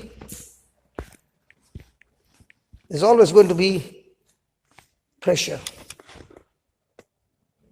I just said about the prayer. The eaglet knows the mama. The mama is pushing so that the eaglet learns. What if the mama never pushes the eaglet? In my life, I told my wife, you are the mother eagle. She said, why do you say that? I said, because the male eagle is going on a world tour and you are all alone with the two eaglets. One eaglet said, I want to go to US. She said, okay, you can go. After 1 year, another eaglet said, I want to go to Melbourne. Now, will you keep that eaglet in the nest or allow the eaglet to go? Papa has gone on a tour to get food. Correct? Hello? The mama is alone, right? And she got two. One eaglet is saying, it's time for me to fly. So she's gone. The other one is there. Will the mama keep this eaglet in the nest or will say, for your future, you need to go? But most of the time the mama says what? I'll come with you. You're going nowhere. You're going to be with me. It's time for us to let them go. Hallelujah. Hallelujah. And when they go, do they learn to fly? And I tell you, both my eaglets, one went to US, one went to Melbourne. Before they could go, they went on the net, got the admission themselves, got the ticket, got their housing, everything learned on the net, took a flight for the first time international, and went on their own, landed in the campus, searched for a place on their own, and did everything on their own. Was it tough? Yes. But did they learn the hard way? Praise God. Hallelujah. The mother eagle said, children, when you get a job, don't blow the money. Keep the money. Might be others are blowing it, you keep the money. Because a time will come when you will have to build your own nest. Praise God. Don't send money back home because dad has got his own. But you have to save your money. So they both agreed to mom. When they got married, my eagle said to the husband, I got so much which I have saved. He said, hey, even I have been saving. Now they both put them together. And within a year, they built their own nest in California. The same happened with the younger one. She said to her husband, I've got so much of saving. I saved. I never blew it up. He said, I have also saved. So they built their house in 4 months from marriage. Are you understanding what I'm saying? When I look at all these, I have to only say, thank you, Lord.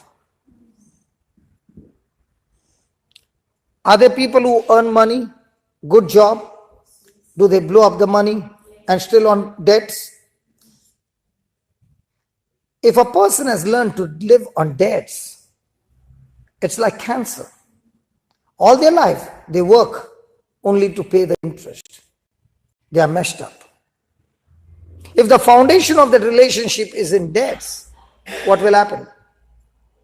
It's very, very important when you are living your life to check out if my expenses are going beyond my income, then I'm slowly on a journey of destruction. It's better to drink cold water and go to sleep than go in debts.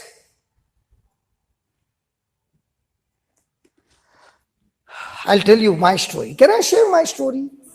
Yeah, I know you all like to hear my story. Praise God. Okay, my story.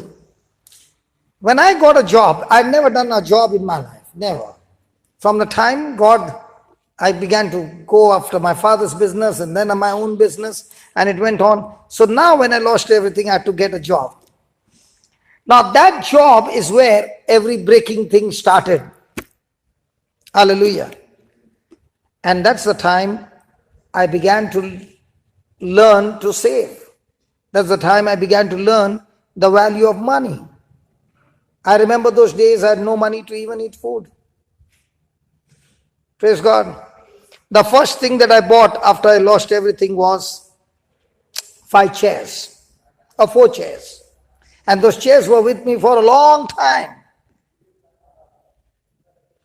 Because there was nothing at home, so at least to sit. Others bring utensils, I brought chairs. Hallelujah. And the journey began. Then I got a job. I worked for 8 months.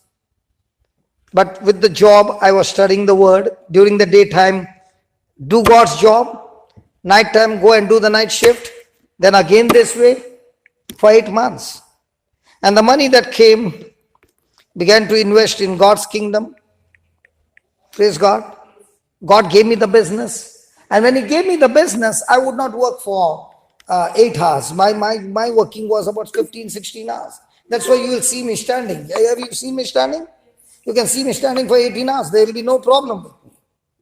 And I was working on a temperature which is 925 degrees. I was on the furnace. So the room temperature would be around 50. So 50 degrees for 15 minutes. Then air condition 45 minutes. And this would be going on and on. Every 45 minutes, 15 minutes you go back to heat. Then you go back to cold. And that's why extreme heat, no problem. Extreme cold, that's why you don't see me at 2 degrees wearing a sweater, going around everywhere. God was teaching me and training me. Hello? When the children saw that, is it going to affect them? Hello? Hello, is it going to affect them? They will also learn that it's the hard way that you learn. Praise God. Now, during that time, many said, why do you work for so many hours?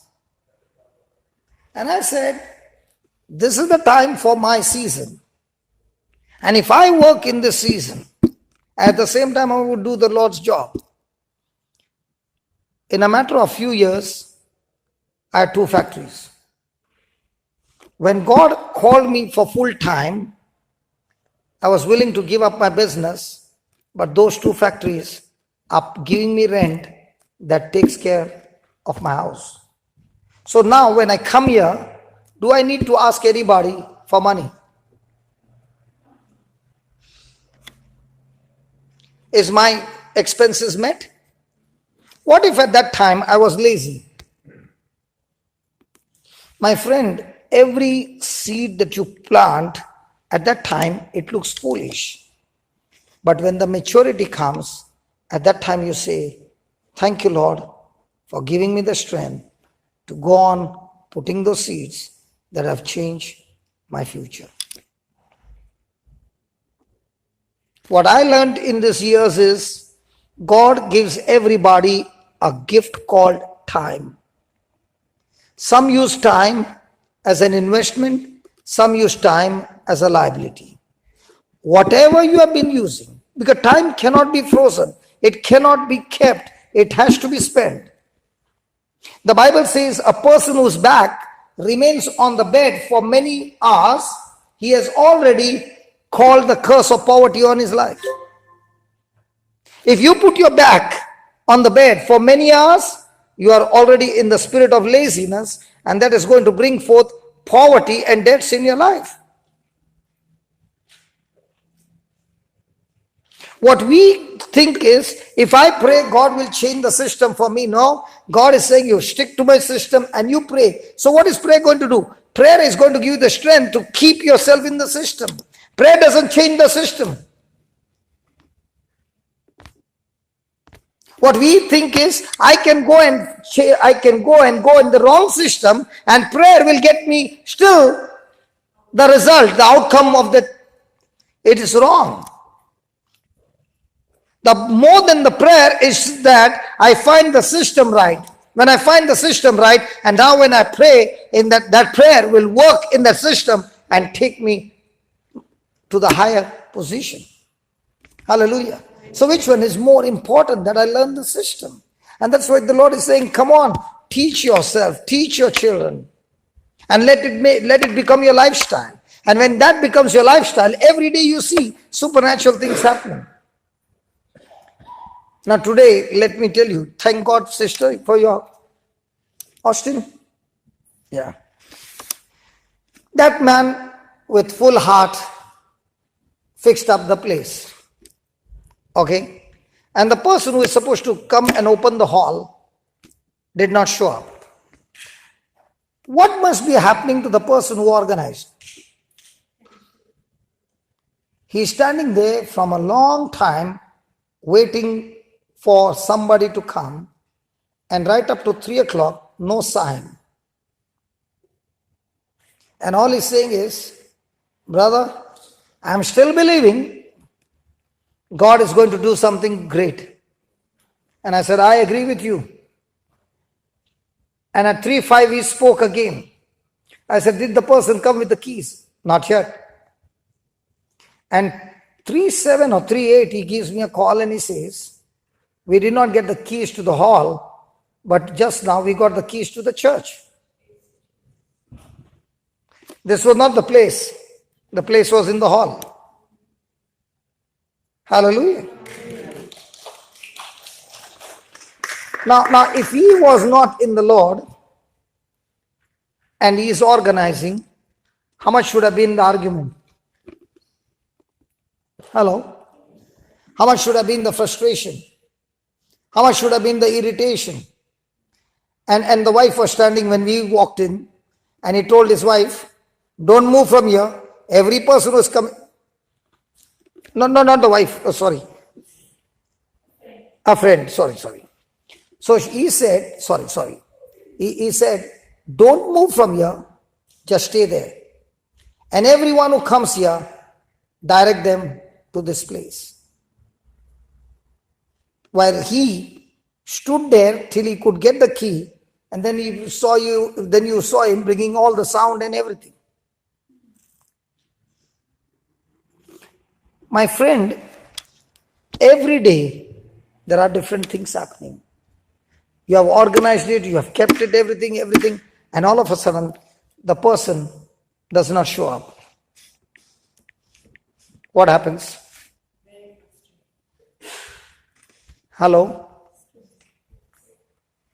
So is there every day a check for us, a test for us? Hallelujah. Hallelujah. So when the children honor their parents, is the parents teaching the children that Jesus is the center of our life? Come on. And when Jesus becomes the center of your life, then is the parent saying that these all things that you see that we have achieved is by our own strength, or is it Jesus who is the center of our life? So is the children exhibiting pride or humility? And when the children see the parents operating in humility, do they learn the same? Hello? Praise God. Thank you, Jesus. Let's go to Proverbs chapter 31:26.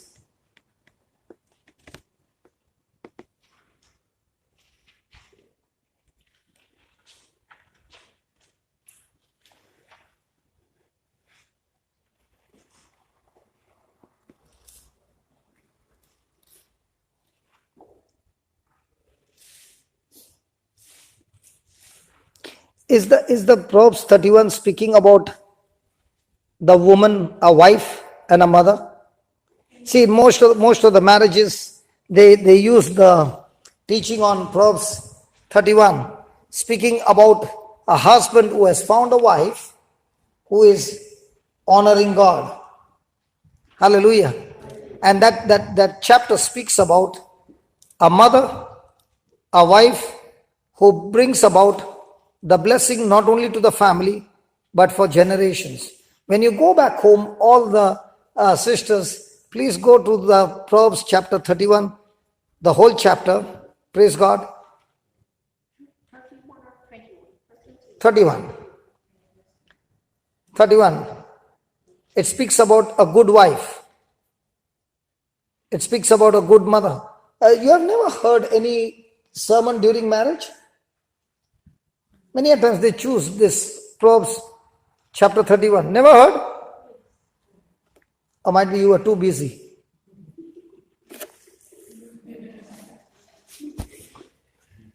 Hallelujah. Thank you, Jesus. Okay, let's see. 31 verse 26. Okay.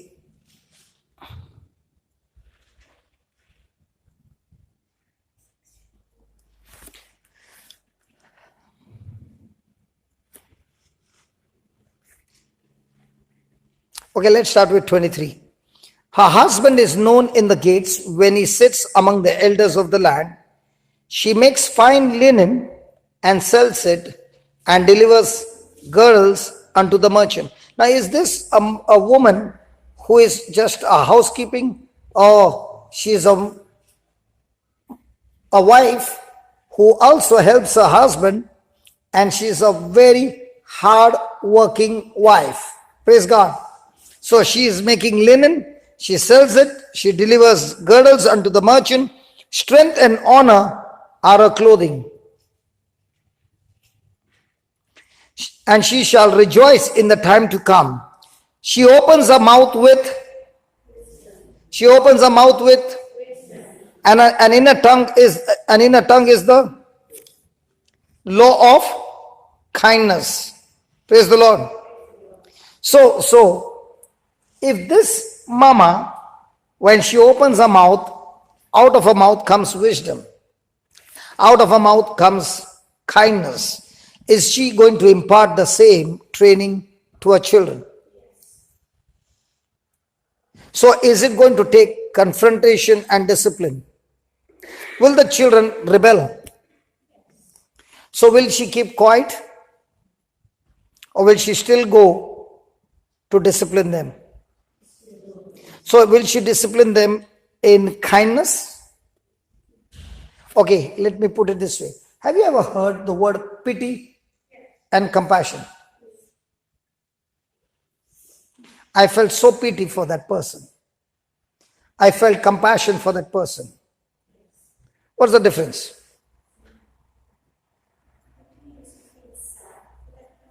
And compassion, you don't feel sad.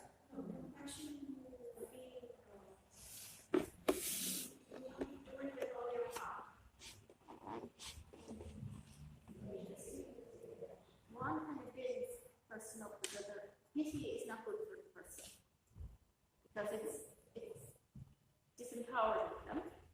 Pity will disempower them.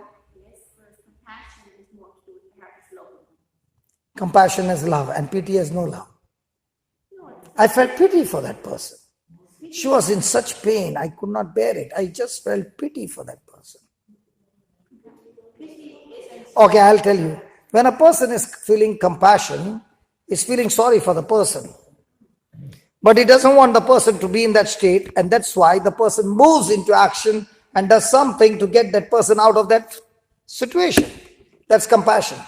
Pity is the person really feels sorry for that person, looks at that person, even feels like crying, but does not do anything to change that person's situation. So most of the time, are we pity or compassionate? Oh yeah? You saw a person on the street, you really felt bad, but did not open your purse.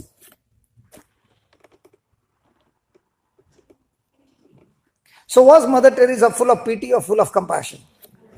Now you understood. I ask your neighbor, are you full of pity or compassion?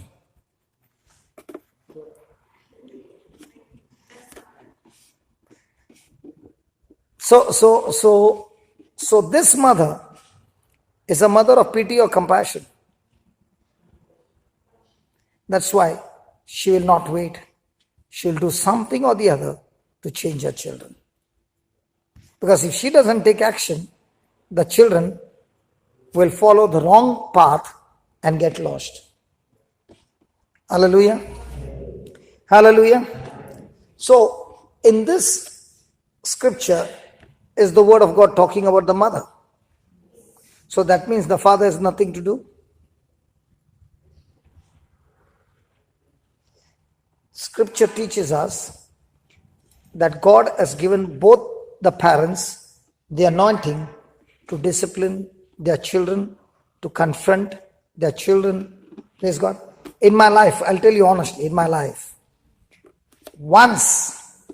just once, I scolded my children, one of them. And they did not stop crying for more than 3 hours. I've never touched them, only screamed. But whereas their mom, she has belted them. And I would ask her, I did not even touch them. And they're crying so long. You belt them, but their tears are over in no time. And she said, because I spent time with them, okay, they know why I belted them, and they know that I will not tolerate their tears or anything till they change.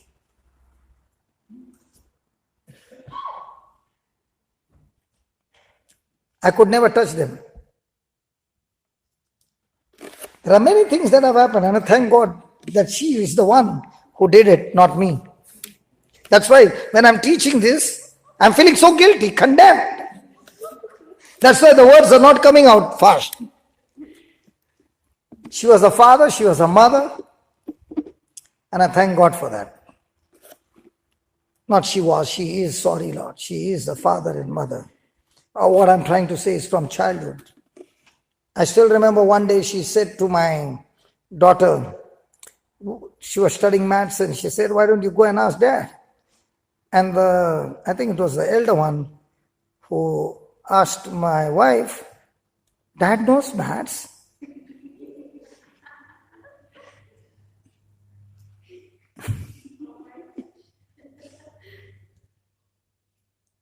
And she said, your dad is very good in maths and science. So she would send, one day she said, why don't you teach them about air? So I began to teach on air, and I gave them, so you see in Bible how so I gave them so many examples, and she would scream from the kitchen, just stick to the syllabus, don't teach your examples.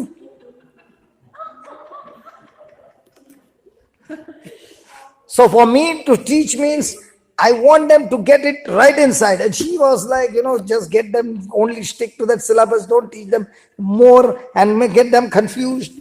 After that, she never sent them. There are many, now as I'm teaching, I can see what a blessing she is. Hallelujah. Tomorrow she'll be watching this. Hallelujah. So the Christian mother is full of compassion, she's full of kindness, and she is going to do something or the other to get the children on the right path, because the Bible says when she opens her mouth, out of her mouth comes wisdom. Now, did we know life and death is in the power of the tongue? Now we know. Before? No. So what came out of her mouth? No. Before we knew all kinds of words. Okay, I'll give you another incident. This will help you, okay? All these are incidents that have happened. As I was a very dangerous person, they have seen their father take a knife to chase their mother. So you can understand. Will they be very close to me? No. So after I changed, okay, I would go close to them and they would have fear, extreme fear. So I asked the priest, and I told him, see, now I've changed. I don't do those things like I used to do before, but the children still have fear of me. So he said these words. He said, listen, you got to use wisdom. You can't use force. And if you use force, it will not work for you. It will backfire on you. So don't force them. Just be there. But I can give you wisdom. So he said, when your children are gone to sleep, you take that scripture, Jesus, you are the same yesterday, today, and forever. And when they are sleeping, you and your wife, both of you, ask forgiveness from your children for whatever wrong you all have done when they are sleeping, and start blessing them. And ask the Holy Spirit to go into their life, whatever fear is there, to uproot it right from their root and set them free. Now, in those who are from Bombay, There are some people who come bugu, bugu, bugu, bugu, bugu, and they have got a rope and they will hit on their own body. Have you ever seen that? And the big sound will come, padak! Okay? So when children see that rope hitting on their body and a big sound, she would be scared. And when they would come with bugu, bugu, bugu. So that day I saw her running up under the chair and shivering, the younger one, with fright. So we began to take the wisdom. So I and my wife, we began to lay hands on our children, both of them when they are fast asleep, and we would pray in tongues. About 15 days later on, that bugu bugu fellow came, and she was on the grill, standing on the grill. So when this fellow came, she should have run, but she was still standing there. And she said, "Dad, come here and see. This man is a madman hitting his own body with a rope." And I looked at that and I said, "God, this girl, you should have been running." And he said, "What you are doing every night is what has set them free." We used to always have games. Our house is on a slope. So every time there would be any, in Bombay, even if you get a scratch, or even if he comes close, they will stop the vehicle and then they will start fighting.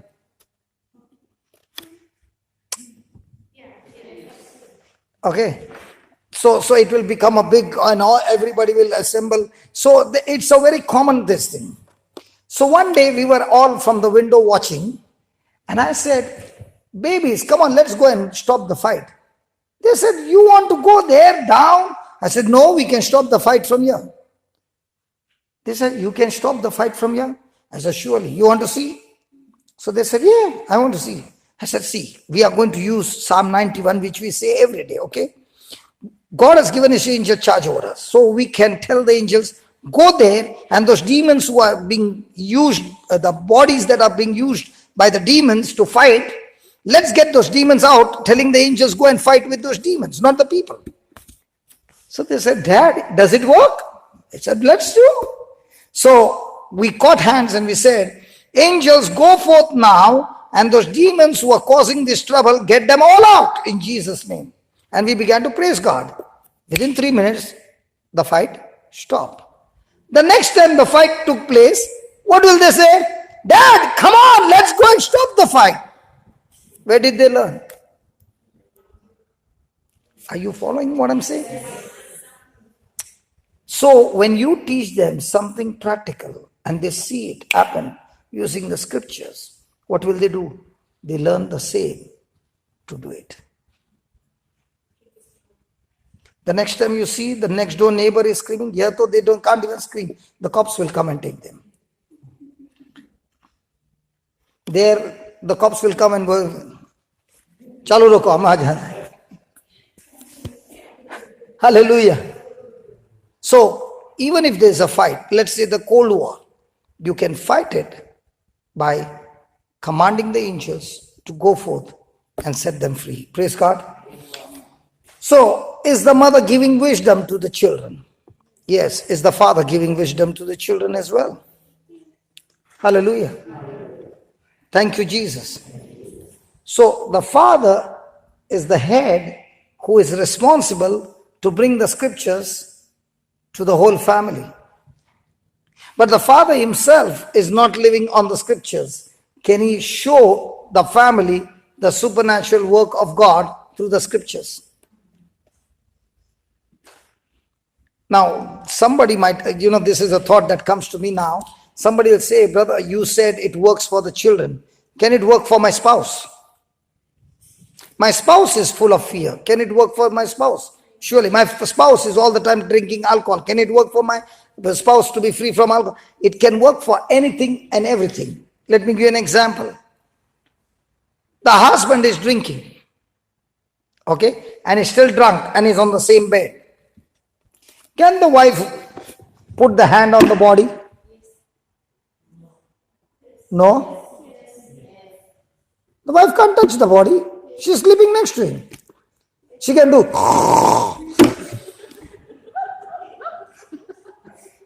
Now, when why am I saying to touch the body? Because the Bible says Jesus touched and healed them. There's something called touch. Now, that touch can be of hatred towards the husband, and the touch can be feeling compassionate to the husband. I said, you touched the spouse, not her.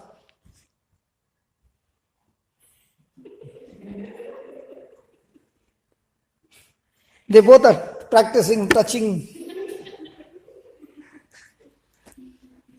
They are so quick in following instructions before going home. Hallelujah. One is touching, she's pushing.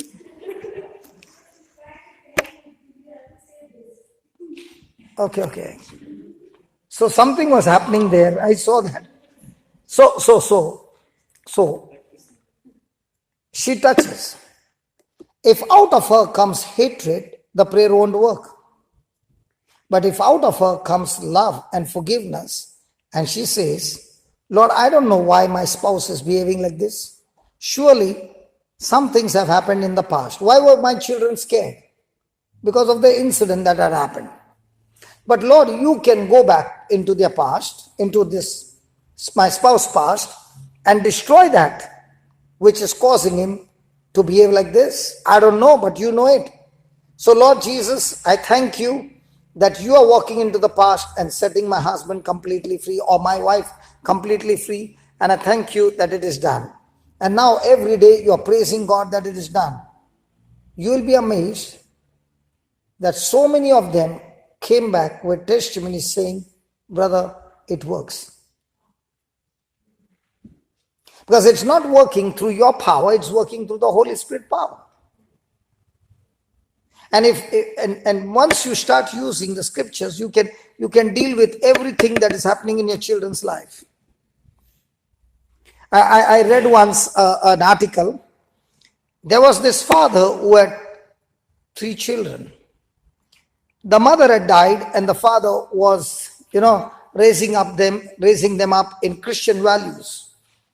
And a particular movie had come, and the movie was extremely hit. So the children said, we want to go and watch this movie, and we are going with our friends. So the father said, can you give me some time? I'll let you know. And he went on the internet to check the review of this movie. The movie was very good, but 5 minutes in that movie was things that was not at all Christian value. So he did not want his children to see. So he came back and he said, I took the review of that movie. The movie is good, but there are certain scenes in that movie which I do not want you to have anything to do with it. So you are cancelled. You can't go for the movie.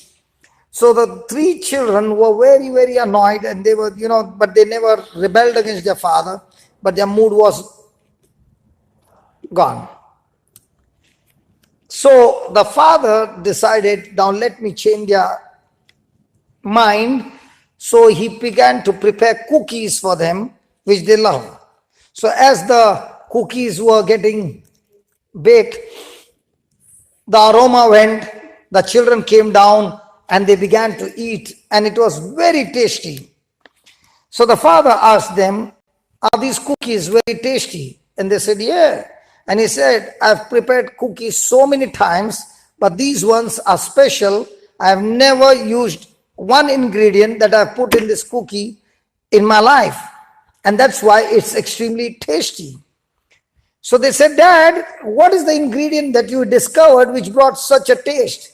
He said, it was so simple. I took a poo of the dog and mixed it in this, a little of it, not much, a little of it, and made these cookies. And it is tasty, isn't it? And they were eating and they spit it out. And said, Dad, how can you do that? And he said, the same it is with that movie. That little poo is enough to make the whole thing in your system poo. The children understood. Did the dad teach the children by force or by an example? Did they want to see the movie after that? Did he really put the poo? But when he said he's put the poo, could they eat the cookies after that? Hallelujah. Thank you, Jesus.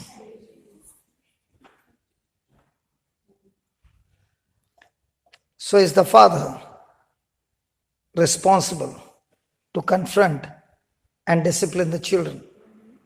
Yes, praise God. I know it's getting late. Can we just close our eyes for a moment?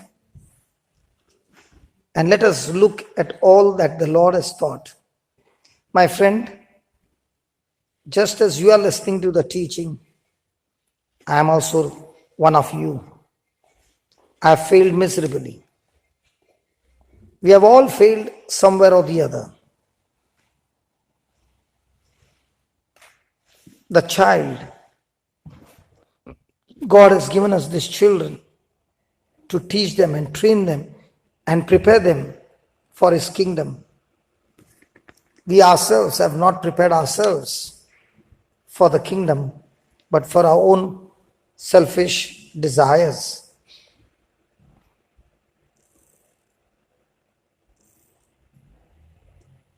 Let us look into our lives and ask a question. Are God's plans better or my plans better? Are God's purpose is better or my purpose better?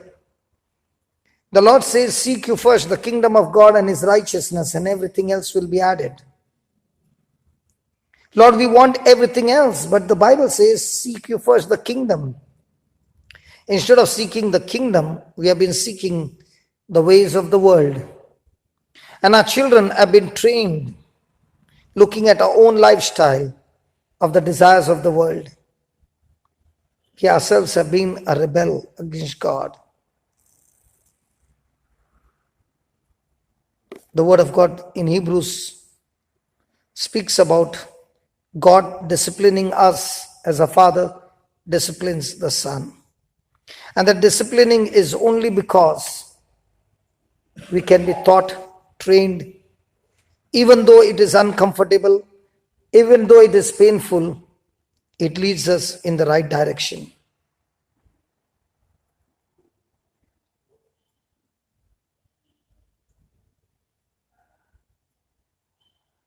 Lord, your word says in the book of James, even when we fail to do what is good in the sight of God, that what we fail to do is also sin. What we do, what is wrong in the eyes of God is sin, but also the times when we fail to do good is also sin. And when our children see the good that we could do and we fail to do, but use that time and resources for other selfish desire, we have planted the seed in the family that causes harm, not only to our children, but through us and our children to others. Let us pray right now and ask the Lord, Lord, we need wisdom. We need wisdom to learn to discipline ourselves first as parents. And only looking at a lifestyle will our children learn through us to be imitators of the same. So instead of correcting first the children, O Lord, help us to be extremely vigilant to correct ourselves, to ask forgiveness, to humble ourselves, to submit ourselves to you, O Lord, so that what becomes our lifestyle slowly becomes their lifestyle. We thank you, we praise you for this. In the glorious name of Jesus. Amen. Praise God. Anybody needs healing? Please come. One at a time. Is that okay? Yeah, what's the healing that you're looking for? Come here. I'm having back pain. You're having back pain. Has your son ever prayed over you? No. No. Which son wants to come? So the elder one is pushing the younger one. Come here, younger one. Doesn't matter. Hold your daddy's hand. Close your eyes and you're going to speak some words. And today God wants to teach you how your prayers through the word of God can fix your dad's back. Is that okay? Yeah. Yeah? Do you want your dad's back to be healed? Yeah. But last night he scolded at you. Was that scolding for your good or for because he hates you? Good. Good, okay. Okay, close your eyes. Dad, close your eyes. Look at Jesus on the cross, okay? Keep your eyes fixed on Jesus on the cross and say this. Lord Jesus, close your eyes. Say this, Lord Jesus, Lord Jesus, I've never prayed over anybody, I've never prayed over anybody, but I want to learn but I want to learn because today because today you are teaching you are teaching how the children can be trained. how the children can be trained. This brother was speaking This brother was speaking how he began to teach his children how he began to teach his children how to stop the fight how to stop the fight without talking to the people, without talking to the people, but talking to the angels. but talking to the angels. Lord Jesus, Lord Jesus, in the same way in the same way as I hold my hand as I hold my hand with my dad, with my dad, whom you gave to me, whom you gave to me, I speak I speak your Holy Spirit your Holy Spirit working on my dad, working on my dad, destroying the spirit of infirmity destroying the spirit of infirmity that has caused pain that has caused pain and damage and damage in his back. in his back. In the name of Jesus, In the name of Jesus, you spirit of infirmity, you spirit of infirmity, get out of my father's body. get out of my father's body. I curse you. I curse you. Go to the place Go to the place that God has created for you that God has created for you and never come back again. and never come back again. Oh Lord Jesus, Oh Lord Jesus, I thank you. I thank you. I've said it. I've said it. The spirit has left him. The spirit has left him. And now And now I speak to all the bones. I speak to all the bones. Get aligned Get aligned right now right now in the name of Jesus. in the name of Jesus. Cartilages, Cartilages, ligaments, ligaments, tendons, tendons, nerves, nerves, muscles muscles be recreated, be recreated, completely loosed, completely loose, completely relaxed completely relaxed. in Jesus' In name. Jesus' name. Thank you, Father, Thank you, Father, for this quick surgery for this quick surgery and setting my dad and setting my dad completely free completely free from all pain. from all pain. In Jesus' name. In Jesus' name. Done. Say that, done. I'm done. It's done. It's done. Come on, Dad, move your back.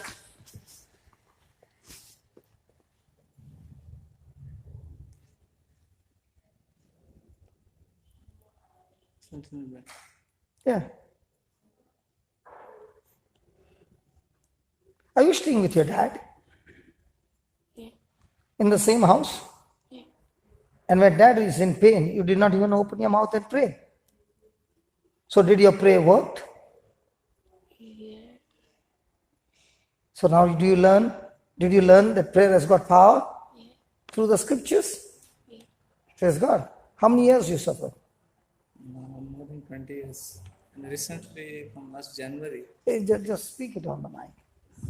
recently now in January, I got a sneeze and suddenly something snapped like, Okay. I could not walk. Okay. So I went to Healing Hospital. They gave me some pain. Do you know what he just prayed? He said, bones get aligned. And when he said bones get aligned, your bones got aligned. Give a hard jerk. One more. Both your hands. Hard, like a sneeze. Come on. Hard. One more. And now with the leg. And the other one. Now check out. Finished? Yeah. Yeah. How do you feel, son? Okay. And what about your elder brother? Come here. You both can go to sit. You both can go and sit.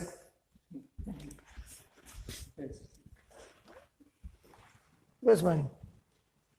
Where's he gone? Hey, where's he gone? I told one at a time. Come, I'm looking for you. Oh, his packed his bag to go.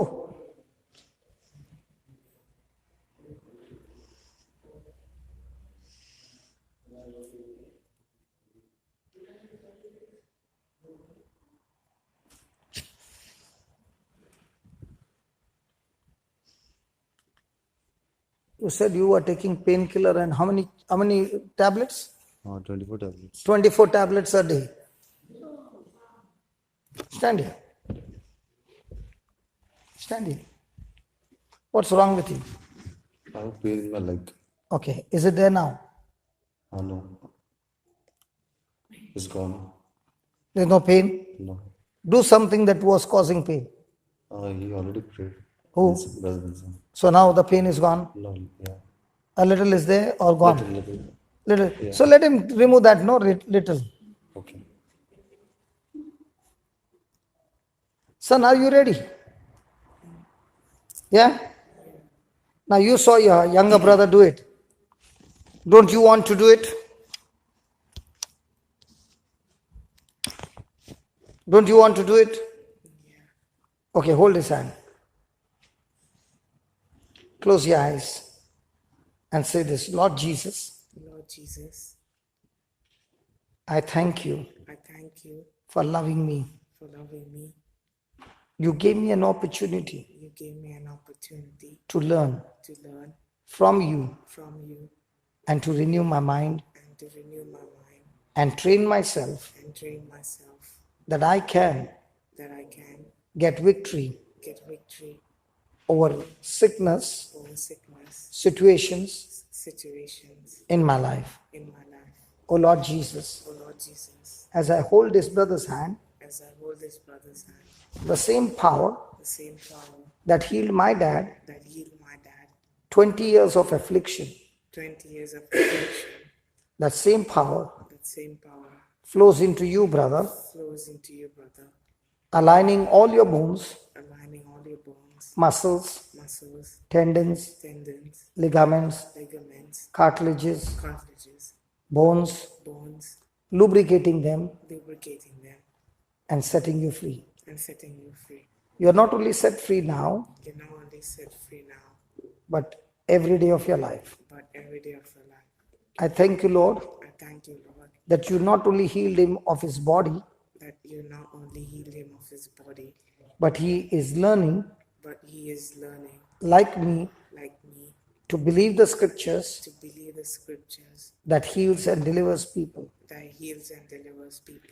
Thank you for this teaching. Thank you for this teaching. In Jesus' name, In Jesus' name, amen. amen. Like he gave a jerk with that leg. There's no pain now. No pain now. No. Hard jerk. Nothing. No, nothing. How do you feel? He used to take 24 tablets. Now, my son, I want to ask you, did you pray? Yes. Yes, Can you believe the Creator can answer your prayer so quickly? yes, But did you know before? That's why you pushed your younger brother? I understand. Listen. Doesn't matter. But has it changed you? yeah, What you just witnessed to this brother and he getting healed, if he's taking 24 tablets, that means it's not a small pain. Is that right? Are you trying to look where it is? It is getting here. Do you want to punch him and check whether it's paining? Hallelujah. Now, can you see his problem build up your faith when you use the scripture? Did it build up your faith? Praise God. So, from now on, will you watch the videos? My videos? Or you want to watch something else?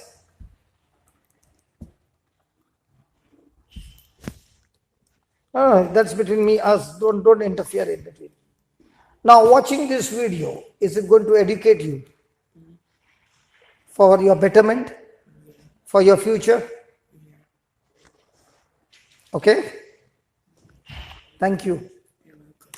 God bless you. You want to give one more try? No, enough? Okay, who's next? Come. There's one small baby there. Come here, in white.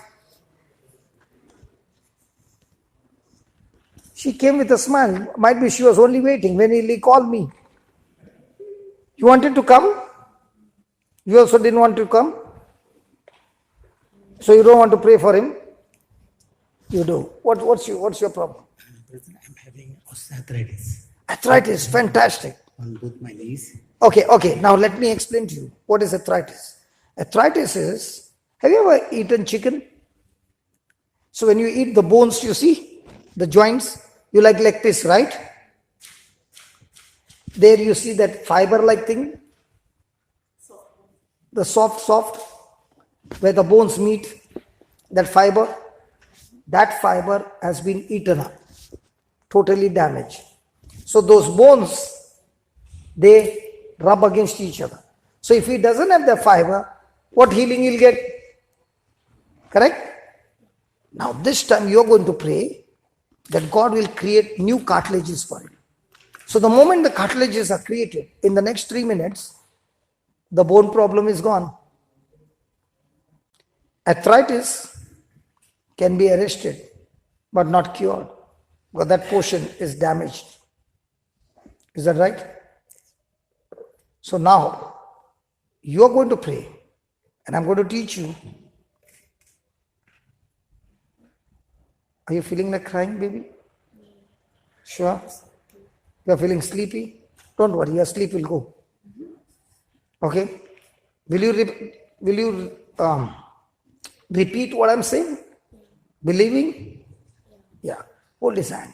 Then, brother, I was taking medicine. They gave me medicine. And for nearly more than 1 year, I was between the Gulf. So more than 1 year I took medicine, the ibuprofen and all these painkillers. And then now, this from last 1 year, this thing came up from my mouth. I had some developed ulcers and all inside. So I was taking treatment in Ashford Hospital. So doctor said, what happened? How is this thing? What are you taking? You're taking some medicines? I said, yeah, I was taking painkillers and all like that for a long time, more than 1 year. Every day. So it has got a bad effect. Bad effect. It came up from my mouth. And it became So all bad. it is all become ulcers and all that. And tongue and all become bad. Still now, it is the side of my tongue is paining for me. Okay, don't worry, we'll fix it up. Doctor said, okay, spicy. Doesn't matter. Finish. Hold his hand. And listen to every word, okay, attentively. Can you come a little this side? You're going out of the camera. Because I don't want to miss you. Praise God. Listen, there will be other children who will be watching you. And your faith, healing him, will bring faith to so many other children. Don't you want to be there? Don't you want to be a blessing? Yeah. Close your eyes and say this. Lord Jesus. Close your eyes. Okay, stand here. Look at this uncle. He's believing so much. He's all excited with your prayer. See, he's not looking at you as a baby. He's looking at, Lord, I know even from a baby's hand, my healing can come. He's already excited. Come on. Okay? Close your eyes. Don't open your eyes. Say this. Lord, you know why I'm saying to close your eyes? So that you don't get distracted with anybody. It's between you and the Lord only. Okay? Say, Lord Jesus, Lord Jesus, I thank you I thank you for giving me this opportunity for giving me this opportunity to learn to learn how to exercise my faith how to exercise my faith as I'm holding as I'm holding this uncle's hand. this uncle's hand. Lord Jesus, Lord Jesus, just the way just the way the word says, the word says, you touch people you touch people with compassion, with compassion, with love, with love, and healed and healed and delivered them. and delivered them. Right now, Right now, through my hands through my hand is flowing is flowing your love, your your compassion, compassion, and has destroyed and has destroyed ulcers, ulcers, arthritis, arthritis, spirit of infirmity spirit of infirmity from his body. from his body. In the name of Jesus. In the name of Jesus, O Spirit of God, O Spirit of God, recreate his cartilages recreate his marriages, ligaments, ligaments, tendons, tendons, nerves, nerves, bones, bones, muscles, muscles, and lubricate them and lubricate them with your holy blood. with your holy blood. Lord Jesus, Lord Jesus, your word says, your word says, those who believe in you, those who believe in you, even if they drink deadly poison, even if they drink deadly poison, it shall not hurt them. it shall not hurt them. So, So, in the name of Jesus, in the name of Jesus, all the painkillers that he had all the painkillers that he had has no more bad effect has no more bad effects in his body. in his body. It is destroyed It is destroyed right from the root. right from the root. And therefore, And therefore, there will be no more ulcers there will be no more ulcers in his mouth, in his mouth, but total recovery, but total recovery, restoration restoration in his body. in his body. The knees are healed, The knees are healed, his legs are healed, his legs are healed, his body is healed, his body is healed, no more arthritis no more arthritis in his body. in his body. In the name of Jesus, In the name of Jesus, my dear uncle, my dear uncle, receive the power, receive the power, the power, the power, the power. the power. Look at him, look at him, look at him. Say that. Receive the power Receive the power of Jesus of Jesus flowing into your body. flowing into your body. Watch what happens. Somebody stand behind. Say that again. Receive the power Receive the power flowing into your body flowing into your body right now. right now. Receive the power Receive the power in the name of Jesus. in the name of Jesus. Receive the power Receive the power in the name of Jesus. in the name of Say that again. Receive the There is going to fall now. Say that. receive the power in the name of Jesus. One more time. Receive the power in the name of Jesus. One more time. Receive the power in the name of Jesus. There. There. There. Look at him. He's all drunk. He can't stand now. Say that again. Receive the power Receive the power of Jesus of Jesus in Jesus' name. in Jesus' name. Receive the power. Receive the power. Receive the power. Receive the power. Did you ever think there is power in your hand? Now when he bends his knees, he has no pain.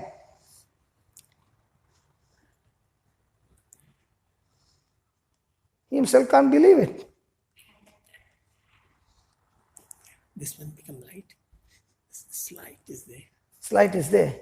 Do you want to say that receive the power? Your sleep is gone? I told you. Hold his hand. Close your eyes and say, Lord Jesus, Lord Jesus, I thank you for opening my spiritual eyes. I thank you for opening my spiritual eyes. There is power There is power inside of me, inside of me, and as I hold my hands, and as I hold my hands, your spirit your spirit is healing, is healing, recreating his knees, recreating his knees, that little which was there. that little which was there.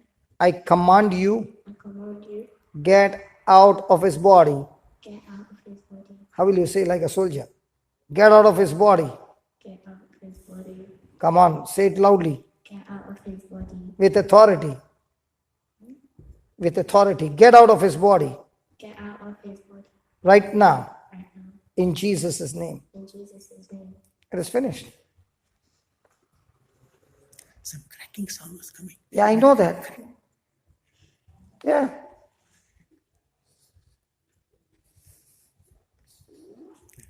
And the best part is the ulcers are gone as well.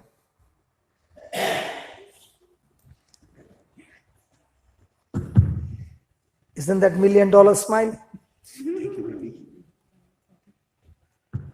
He is a papa for somebody. He is a husband for somebody. Now when he goes home and his children see him healthy. That's my wife. Oh, My wife and both of them. they're the children. I never knew that. You were sitting there. Oh, sorry, I could have called, but doesn't matter. It's okay. It's okay. How do you feel? Good. So is there power in your prayer? Yeah. He's even shaking his neck to check. His neck had a problem. He did not say, but his neck also got healed. Ask him. Yeah. Yeah. Thank you. The whole package, man.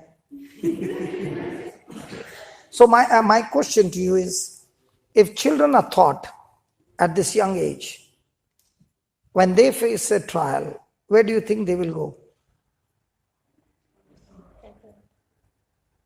And all the three, I can say without a doubt, they have never prayed over sick people. But do you see how much God is longing to teach our children? Now let me tell you, arthritis is incurable. Your prayer has healed his brother of an incurable disease. It cannot be reversed. It can be arrested. From more damage, it can be stopped, but it cannot be reversed. And your prayer has reversed it completely. Can you march like a soldier?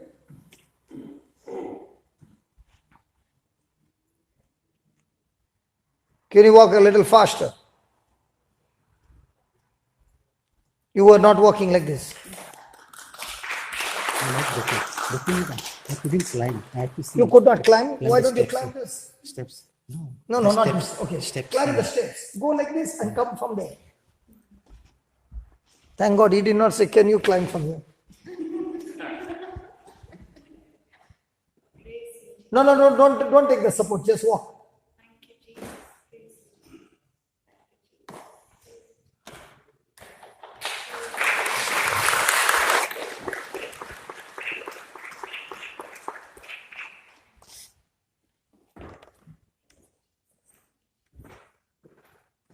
The first time you caught the railing, can you go one more time, please?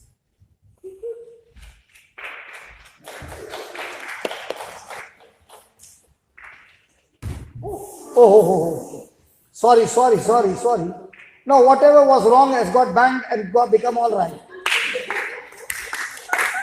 Sometimes, okay, I'll share a testimony. After it comes, I'll share a testimony. What? Now it was very smooth the second time. Okay, I remember a person had a slip disc. And in those days, I used to put them in the car and take them for a retreat. So I'm the driver and they were there. And in India, we have speed breakers where the driver has to really be on his eyes. His eyes should be open because there are no boards, there are no colors, nothing. Suddenly a breaker. And we were going and there was a big one and I was about 80 or 90 speed. And the car went flying and the car landed. And I remember the person behind on the last seat of a Maruti van had slip disc. And the full service had been walking like this. Okay. The person attended the service but did not get healed and now was in the car. And the car went up and came down. And I stopped the car and I know now what kind of pain will be. And I said, please forgive me. And that person said, open the door. I thought, what happened? And the person walked out and said, when it jumped up and came down, there was a shift and everything has become all right. My time is up. Our time is up. Praise God. We got exactly 5 minutes to vacate this place. But praise God. Was that good? Yes. So don't worry about the bang. No, it's okay. It's okay. Everything got set right. Praise God. Father, we thank you for showing us these truths. And thank you, Lord, that our children be trained in the scriptures so that they see the truth. And the truth not only sets them free, they walk in the truth all the days of their life. In Jesus' name. Amen. In Jesus' name. Amen. So can you help us? In 5 minutes, can we leave outside?